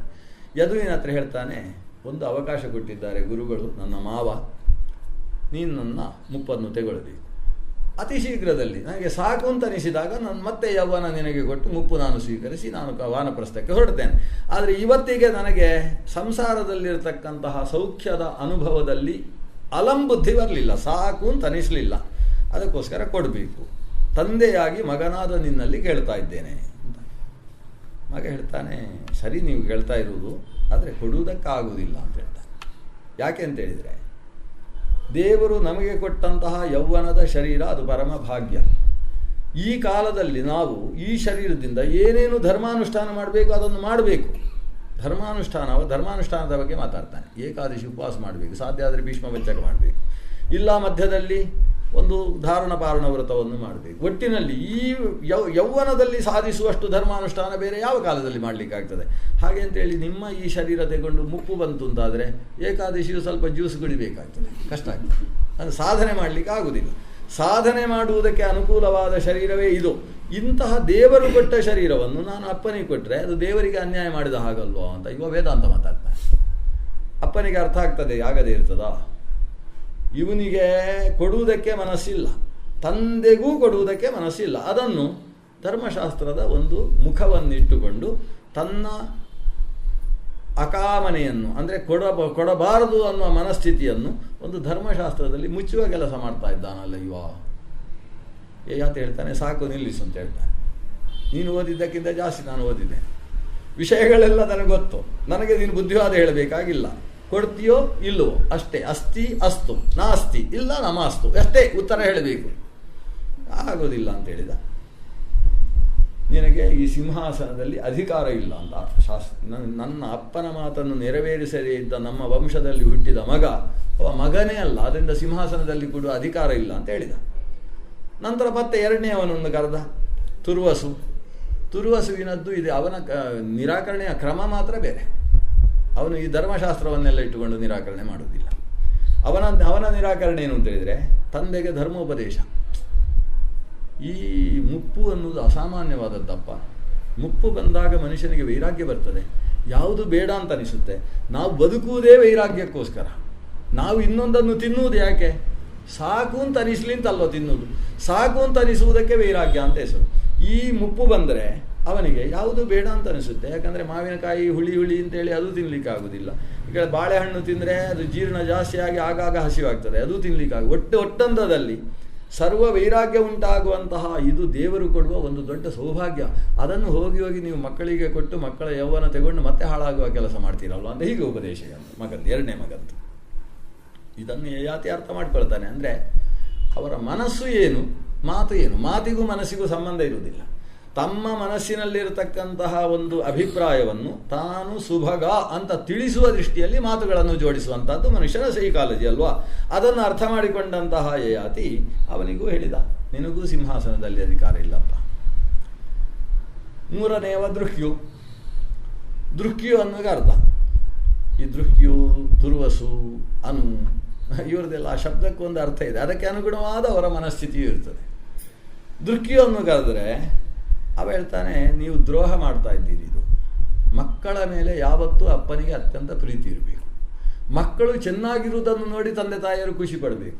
ತಾವು ಸ್ವತಃ ಅನುಭವಿಸುವ ಆನಂದಕ್ಕಿಂತ ಇನ್ನೊಬ್ಬರು ಅನುಭವಿಸುವ ಆನಂದವನ್ನು ನೋಡಿ ಆಗುವ ಆನಂದವೇ ಹೆಚ್ಚು ಅಂತ ಒಂದು ಸೈಕಾಲಜಿ ಹೇಳಿಕೊಡ್ತಾನೆ. ಅದು ವಸ್ತುತಃ ಸತ್ಯ. ತಾನೇ ಕೂತ್ಕೊಂಡು 4 ಜಿಲೇಬಿ ತಿಂದರೆ ಖುಷಿ ಆದರೆ ಇಷ್ಟು ಖುಷಿ ಆಗ್ತದೋ, ಇನ್ನೊಬ್ಬರಿಗೆ 4 ಜಿಲೇಬಿ ಹಾಕಿ ಅವರು ಖುಷಿ ಪಡ್ತಾ ಇರೋದನ್ನು ನೋಡಿದರೆ ಅದಕ್ಕಿಂತ ಹೆಚ್ಚು ಆನಂದ ಆಗ್ತದೆ. ಅದು ವಸ್ತುಸ್ಥಿತಿ.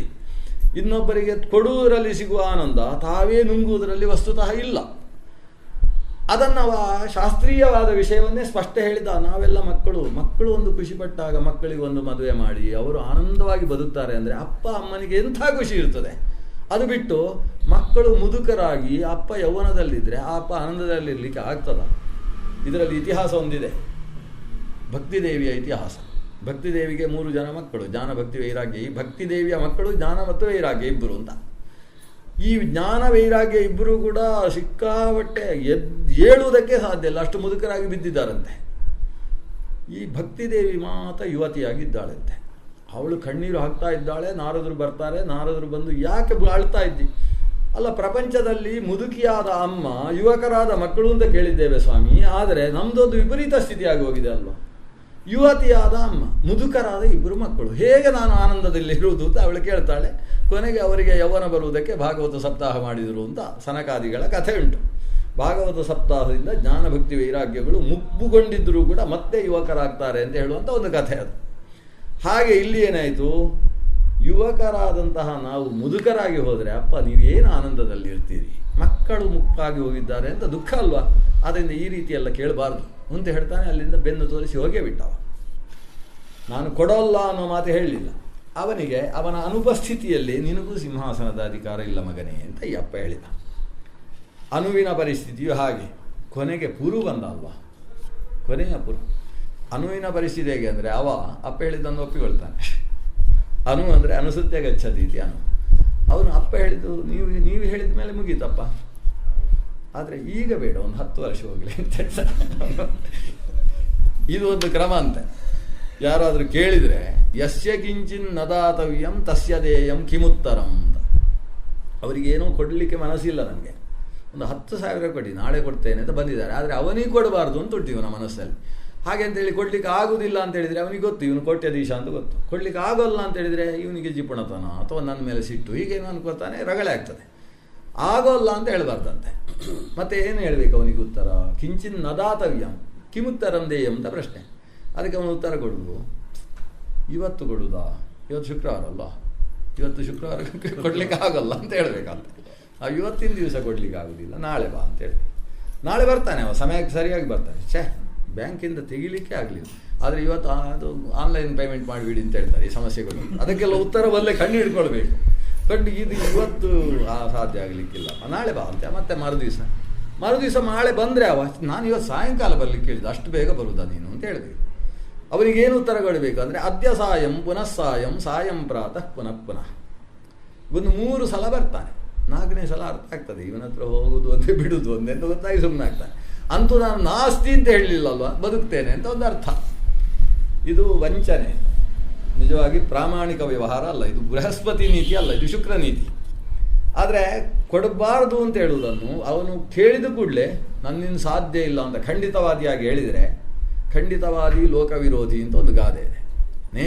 ನೇರು ಆಡುವವದ್ದಾನಲ್ಲ ಅವ ಲೋಕದಲ್ಲೆಲ್ಲ ವಿರೋಧಿಯಾಗಿ ಬಾಳಬೇಕಾದ ಸ್ಥಿತಿ ಬರುತ್ತೆ. ಆದ್ದರಿಂದಾಗಿ ಉತ್ತರ ಈ ಅನುವಿನನ್ನು ನೋಡಿ ಕಲಿಬೇಕು ಕೆಲವು. ಅವನು ಹೇಳಿದ, ಅಪ್ಪ ಅವಶ್ಯ ಕೊಡುವ, ಏನು ತೊಂದರೆ ಇಲ್ಲ, ನೀವು ಬಯಸಿದ ಹಾಗೆ ನನ್ನ ಯೌವನ ನಿಮಗೆ, ನಿಮ್ಮ ಮುಪ್ಪು ನಾನು ತಗೊಳ್ತೇನೆ, ಆದರೆ ಈಗ ಬೇಡ, ಸದ್ಯಕ್ಕೆ ಒಂದು 10 ವರ್ಷ ದಾಟಲಿ. ಈ 10 ವರ್ಷ ದಾಟಲಿ ಅಂತೇಳಿ 10 ವರ್ಷ ಆದಮೇಲೆ ಇವಾಗ ಕೇಳಲಿಕ್ಕೆ ಬಂದರೆ ಮತ್ತೆ ಬಿಡ್ತಾನವ. ಇನ್ನೊಂದು 5 ವರ್ಷ ಹೋಗಲಿ ಅಂತ, ಅಷ್ಟೊತ್ತಿಗೆ ಇವರ ಎಲ್ಲ ಮುಗಿದು ಹೋಗಿರ್ತದಲ್ವ. ಹಾಗಾದರೆ ಇವನ ಕಥೆ ಇದು ಮುಂದೂಡ್ತಾ ಇದ್ದಾನೆ ಅನ್ನುವುದರ ಅರ್ಥ ಕೊಡುವುದಿಲ್ಲ ಅಂತಲ್ವ. ಅದು ಅನುವಿನ ಬಗ್ಗೆಯೂ ಕೂಡ ಸಿಂಹಾಸನಾಧಿಕಾರವನ್ನು ನಿರಾಕರಿಸಿದ್ದಾನೆ ಯಯಾತಿ. ಕೊನೆಯ ಮಗ ಇನ್ನು ಒಂದೇ ಅವಕಾಶ ಇರುವುದು. ಪೂರ್ವವನ್ನು ಕರೆದಿದ್ದಾನೆ. ಪೂರ್ವ ಬಂದವ ತಂದೆಯ ಪರಿಸ್ಥಿತಿಯನ್ನು ನೋಡ್ತಾನೆ, ಕಣ್ಣಲ್ಲಿ ನೀರು ಹಾಕ್ಕೊಳ್ತಾನೆ. ಅಪ್ಪ ನೀವು ತಪ್ಪು ಮಾಡಲಿಲ್ಲ ಅಂತ ನಮ್ಗೆ ಗೊತ್ತು, ಯಾಕಂದರೆ ಶರ್ಮಿಷ್ಠೆಯ ಮಗನಾಗಿ ನಾನೇ ಹುಟ್ಟಿದವ. ಎಷ್ಟು ಚೆನ್ನಾಗಿ ನೀವು ದೇವಯಾನಿಯನ್ನು ನೋಡಿಕೊಳ್ತಾ ಇದ್ದೀರೋ ಅಷ್ಟು ಚೆನ್ನಾಗಿ ನನ್ನ ತಾಯಿಯನ್ನು ನೋಡಿಕೊಂಡಿದ್ದೀರಿ ನಾನು ಹೇಳುವುದಿಲ್ಲ. ಆದರೆ ತಾಯಿಗೆ ಯಾವುದೇ ಅನ್ಯಾಯವನ್ನು ತಾವು ಮಾಡಲಿಲ್ಲ. ದೇವಯಾನಿಗೆ ತಾವು ಶರ್ಮಿಷ್ಠೆಯನ್ನು ನಮ್ಮ ಅಮ್ಮನನ್ನು ಸ್ವೀಕಾರ ಮಾಡಿದ ಕಾರಣದಿಂದ ದೇವಯಾನಿಗೆ ಯಾವುದೇ ರೀತಿಯ ಅನ್ಯಾಯ ಘಟಿಸಲಿಲ್ಲ. ರಾಜರಾಗಿರತಕ್ಕಂತಹ ತಾವು 1 ಅಲ್ಲ 10 ವಿವಾಹವಾದರೂ ಕೂಡ ಪ್ರಶ್ನಿಸಬಾರದು ಅಂತ ಧರ್ಮಶಾಸ್ತ್ರ ಹೇಳ್ತದೆ. ರಾಜಾನು ಬಹುವಲ್ಲಭಾಹ ಅಂತ ಅವರು ಅನೇಕ ವಿವಾಹವಾಗುವುದಕ್ಕೆ ಅರ್ಹರಾದವರು. ಅಂಥಲ್ಲಿ ದೇವಯಾನಿ ನಾನೊಬ್ಬಳೇ ಸತಿಯಾಗಿರಬೇಕು ಅಂತ ರಾಜನನ್ನು ಮದುವೆಯಾಗಿ, ಅದು ಹಠ ಹಿಡಿದು, ನೀವೇನು ಹೋಗಿ ಆಕೆಯನ್ನು ಮದುವೆ ಆದದ್ದಲ್ಲ, ಅವಳೇ ಹಠ ಹಿಡಿದು ಮದುವೆ ಆಗಬೇಕು ಅಂತ ನಿಮ್ಮನ್ನು ಮದುವೆಯಾಗಿ ಬಂದಿರತಕ್ಕಂಥವಳು. ಆ ಹಠ ಮಾಡಿರ್ತಕ್ಕಂಥದ್ದು ಸರಿಯಲ್ಲ ಅಂತ ನನಗೂ ಅನಿಸುತ್ತೆ. ಆದರೆ ಅಮ್ಮನ ಮುಂದೆ ನಾನು ಈ ಮಾತು ಹೇಳಲಾರೆ. ನಿಮ್ಮದ್ದು ತಪ್ಪಿಲ್ಲ ಅನ್ನೋದು ಸ್ಪಷ್ಟ. ನಿಮಗಿಂತಹ ದುಃಖ ಬರಬಾರ್ದು. ನನಗೊಂದು ಜೀವನದ ಪರಮಾದೃಷ್ಟ ಕಾಲ ಇವತ್ತು ಬಂದಿದೆ ಅಂತ ನನಗೆ ಅನಿಸ್ತಾ ಇದೆ.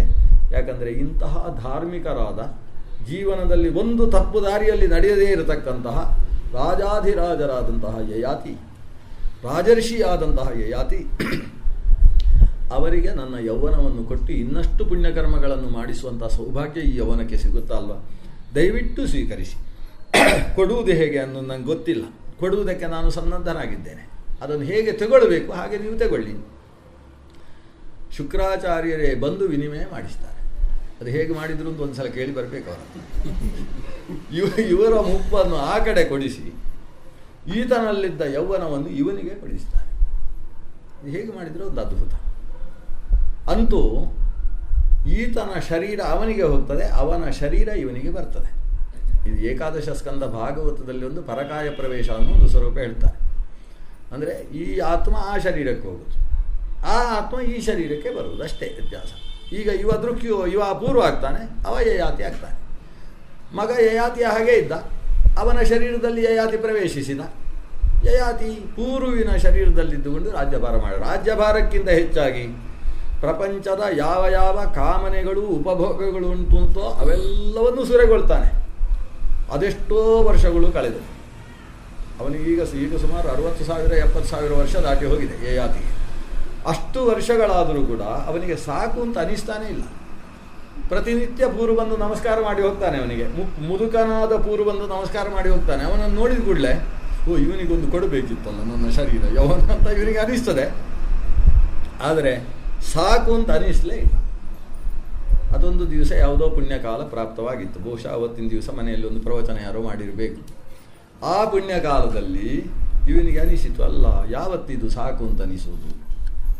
ನ ಜಾತು ಕಾಮಃ ಕಾಮಾನಾಂ ಉಪಭೋಗೇನ ಶಾಮ್ಯತಿ ಹವಿಷಾ ಕೃಷ್ಣವರ್ತ್ಮೇವ ಭೂಯ ಏವಾಭಿವರ್ಧತೆ. ಇದು ಯಯಾತಿ ಹೇಳಿದ ಮಾತು. ಕಾಮನೆಗಳು ಅದನ್ನು ತುಂಬಿಸುವುದಕ್ಕೋಸ್ಕರ ಅದಕ್ಕೆ ಬೇಕಾದದ್ದನ್ನು ಕೊಡ್ತಾ ಹೋದರೆ ಅದು ಯಾವತ್ತೂ ಶಮನ ಹೊಂದುವಂಥದ್ದಲ್ಲ. ಮತ್ತೇನಾಗ್ತದೆ, ಬೆಂಕಿಯನ್ನು ನಂದಿಸಬೇಕು ಅಂತ ತುಪ್ಪ ಹಾಕಿದರೆ ಹೇಗೋ ಹಾಗಾಗ್ತದೆ. ಹವಿಷಾ ಕೃಷ್ಣವರ್ತ್ಮೇವ ಭೂಯೇವ ಅಭಿವರ್ಧತೆ. ಕೃಷ್ಣವರ್ತ್ಮ ಅಂದರೆ ಅಗ್ನಿ. ಅಗ್ನಿಯನ್ನು ನಂದಿಸಬೇಕು, ಅದಕ್ಕೆ ನೀರು ಹಾಕಬೇಕು ಅಥವಾ ತುಪ್ಪ ಹಾಕುವುದಾ? ತುಪ್ಪ ಹಾಕ್ತಾ ಇದ್ದರೆ ಅದರಿಂದ ಇನ್ನಷ್ಟು ವೃದ್ಧಿ ಹೊಂದುವ ಹಾಗೆ ನಾವು ಕಾಮನೆಯನ್ನು ಕಾಮಿಸಿದ್ದ ವಸ್ತುವಿನಿಂದಲೇ ತಣಿಸ್ತೇನೆ ಅಂತ ಹೊರಟ್ರೆ ಮತ್ತಷ್ಟು ಬೇಕು ಅಂತಲೇ ಅನಿಸುವುದು. ಆಹಾರೋ ಮೈಥುನಂ ನಿದ್ರಾ ಸೇವನಾತ್ತು ವಿವರ್ಧತೆ ಅಂತ ಸೇವಿಸಿದಷ್ಟು ಮತ್ತಷ್ಟದು ವೃದ್ಧಿ. ನನಗೆ ಆಗಾಗ ನಿದ್ದೆ ಬರ್ತದೆ ಅಂತೇಳಿ ಉಪನ್ಯಾಸದ ಮಧ್ಯದಲ್ಲಿ ನಿದ್ದೆ ಬರ್ತಾ ಇದೆ, ಕೊನೆಗೆ ನಿದ್ದೆ ಬರಬಾರ್ದು ಅಂತ ಒಂದು ನಿದ್ದೆ ಮಾಡಿ ಬಿಡುವ ಅಂತ ಉಪನ್ಯಾಸ ಶುರುವಾಗುವಾಗಲೇ ನಿದ್ದೆ ಮಾಡಿದರೆ ಏನಾಗ್ತದೆ, ಸ್ವಲ್ಪ ಹೊತ್ತಾದ್ಮೇಲೆ ಎಚ್ಚರ ಆಗ್ತದೆ. ಎಚ್ಚರ ಆದ ಕೂಡಲೇ ಮತ್ತೆ ನಿದ್ದೆ ಬರ್ತದೆ. ಸೇವನಾತು ವಿವರ್ಧತೆಯಿಂದ ನಿದ್ರೆಯೂ ಕೂಡ ಹಾಗೆ. ಇಲ್ಲ ದಿವಸಕ್ಕೆ ನನಗೆ 6 ಗಂಟೆ ನಿದ್ದೆ ಬೇಕಾದಷ್ಟು ಒಂದು ತೀರ್ಮಾನ ಮಾಡಿ ಅವ 10 ಗಂಟೆಗೆ ಮಲ್ಕೊಂಡು 4 ಗಂಟೆಗೆ ಏಳುವ ಅಭ್ಯಾಸ ಮಾಡಿದ ಅಂದರೆ ಅವನಿಗೆ ನಿದ್ದೆ ಯಾವತ್ತೂ ಬಾಧಿಸುವುದಿಲ್ಲ. ಸಾಕು ಇಷ್ಟು ಅಂತ ತೀರ್ಮಾನ ಮಾಡಬೇಕಲ್ವ, ಅದಿಲ್ಲ. ಬಂದಾಗೆಲ್ಲ ಮಾಡಿಬಿಡ್ತೇನೆ ಅಂತ ಹೇಳಿದರೆ ಅವ್ರ ಮಧ್ಯದಲ್ಲಿ ಉಪನ್ಯಾಸ ಮಾಡುವಾಗಲೂ ಸ್ವಲ್ಪ ನಿದ್ದೆ ತೆಗೆದು ಆಮೇಲೆ ಉಪನ್ಯಾಸ ಮುಂದುವರಿಸ್ತಾನೆ. ಅನಂತ ಕೃಷ್ಣ ನಮ್ಮಲ್ಲಿ ಹಿರಿಯರು ಕೆಲವರು ಹೋಮ ಮಾಡುವಾಗ ಹೋಮ ಮಾಡ್ತಾ ಇರುವಾಗಲೂ ಒಂದು ಆಹುತಿ ಹಾಕಿರಲೇ ಸ್ವಲ್ಪ ನಿದ್ದೆ ಅಂತ ಹಾಗೆ ಆಮೇಲೆ ಇನ್ನೊಂದು ಆಹುತಿ ಹಾಕೋದು. ಹೀಗೆ ಸೇವನಾತ್ತು ವಿವರ್ಧತೆ ಅಂತ ಅದು ಸೇವಿಸಿದಷ್ಟು ಜಾಸ್ತಿ ಆಗೋದು. ಒಂದು ನಿಲ್ಲಿಸಬೇಕು. ಅದಕ್ಕೆ ನೀನು ಇಷ್ಟು ನನ್ನ ಹತ್ರ ಬಂದರೆ ಸಾಕು ಅಂತ ಅದಕ್ಕೆ ಆದೇಶವನ್ನು ಕೊಡಬೇಕು. ನಿದ್ರೆಯ ವಿಷಯದಲ್ಲೂ ಹೀಗೆ, ಆಹಾರದ ವಿಷಯದಲ್ಲೂ ಹಾಗೆ. ತಿನ್ನಬೇಕು ಅಂತ ಅನಿಸ್ತಾ ಉಂಟು. ಬಾದಾಮಿ ಬರ್ಫಿ ಮಾಡಿದ್ದಾರೆ, ತಿನ್ನಬೇಕು. ತಿಂದು ತಿಂದು ತಿಂದು ಸಾಕು ಅಂತ ಅನಿಸುತ್ತೆ. ಆದರೆ ಇವತ್ತು ಅಷ್ಟು ತಿಂದದ್ರಿಂದ ನಾಳೆ ಅದಕ್ಕಿಂತ ಒಂದು ಜಾಸ್ತಿ ತಿನ್ನುವ ಶಕ್ತಿ ಬರ್ತದೆ. ಹಿಂದೆಲ್ಲ ದೊಡ್ಡ ಪುಡಾಯಲ್ಲಿ ಹಾಕಿದ ಹೋಳಿಗೆ ಎಲ್ಲ ಹಾಕೊಂಡು ತುಪ್ಪ ಹಾಕಿ ತಿಂತಾ ಇದ್ರಲ್ಲ. ಸೇವನಾತ್ತು ವಿವರ್ಧತೆ, ಶಕ್ತಿ ಜಾಸ್ತಿ ಆಗ್ತದೆ. ಸಾಕು ಅಂತ ಯಾವತ್ತೂ ಅನಿಸುವುದಿಲ್ಲ ಅಂತ. ಮೂರನೇದ್ದು ಸ್ತ್ರೀ ಸಂಘವೂ ಕೂಡ ಹಾಗೆ. ಆದ್ದರಿಂದ ಈ 3 ವಿಷಯದಲ್ಲಿ ಮನುಷ್ಯ ನಿಯಂತ್ರಣದ ಮೂಲಕ ಅದಕ್ಕೊಂದು ಚೌಕಟ್ಟು ಹಾಕಬೇಕೇ ಹೊರತು ಇದನ್ನು ಅನುಭವಿಸಿ ಸೂರೆಗೊಂಡ ಮೇಲೆ ಸಾಕು ಅಂತ ಅನಿಸಿತು ಅಂತ ಅದು ಯಾವತ್ತೂ ಸಾಕು ಅಂತ ಅನಿಸುವುದಿಲ್ಲ. ಇದನ್ನು ಅರ್ಥ ಮಾಡಿಕೊಂಡವ ಯಯಾತಿ ತನ್ನ ಮಕ್ಕಳನ್ನು ಮುಂದೆ ಕೂಡಿಸಿಕೊಂಡು ಅವರಿಗೊಂದು ಬಸ್ತದ ಕಥೆಯನ್ನು ಬೇರೆ ಹೇಳ್ತಾನೆ, ಒಂದು ಹಾಡಿನ ಕಥೆಯನ್ನು ಹೇಳಿ, ಆದ್ದರಿಂದ ಇದು ಅನುಭವಿಸಿ ಮುಗಿಯುವಂಥದ್ದಲ್ಲ, ನಾನು ಸಾಕು ಅಂತ ಅನಿಸಿದೆ ನನಗೀಗ. ಆದ್ದರಿಂದ ಮಗು ಪೂರು, ನೀನು ನಮ್ಮ ವಂಶದ ಕೀರ್ತಿಯನ್ನು ಹೆಚ್ಚಿಸಿದೆ. ಮಗನಾಗಿ ಅಪ್ಪನ ಮುಂದೆ ಹೇಗಿರಬೇಕು ಅನ್ನೋದಕ್ಕೆ ನಿಮ್ಮ ದೃಷ್ಟಾಂತ. ಸೂರ್ಯವಂಶದಲ್ಲಿ ಶ್ರೀರಾಮಚಂದ್ರ ತಂದೆ ಹೇಳಿದ ಮಾತನ್ನು ಹಾಗೇ ನಡೆಸಿಕೊಟ್ಟ. ತಂದೆ ಹೇಳದೇ ಹೋದರೂ ತಂದೆಗೆ ಅಭಿಪ್ರೇತ, ತಂದೆಗೆ ಹೀಗೆ ಮಾಡಿದ್ರೇನೆ ಸರಿ ಅಂತ ತೀರ್ಮಾನಿಸಿದವ ಪಿತೃವಾಕ್ಯ ಪರಿಪಾಲಕನಾಗಿ ಶ್ರೀರಾಮಚಂದ್ರ.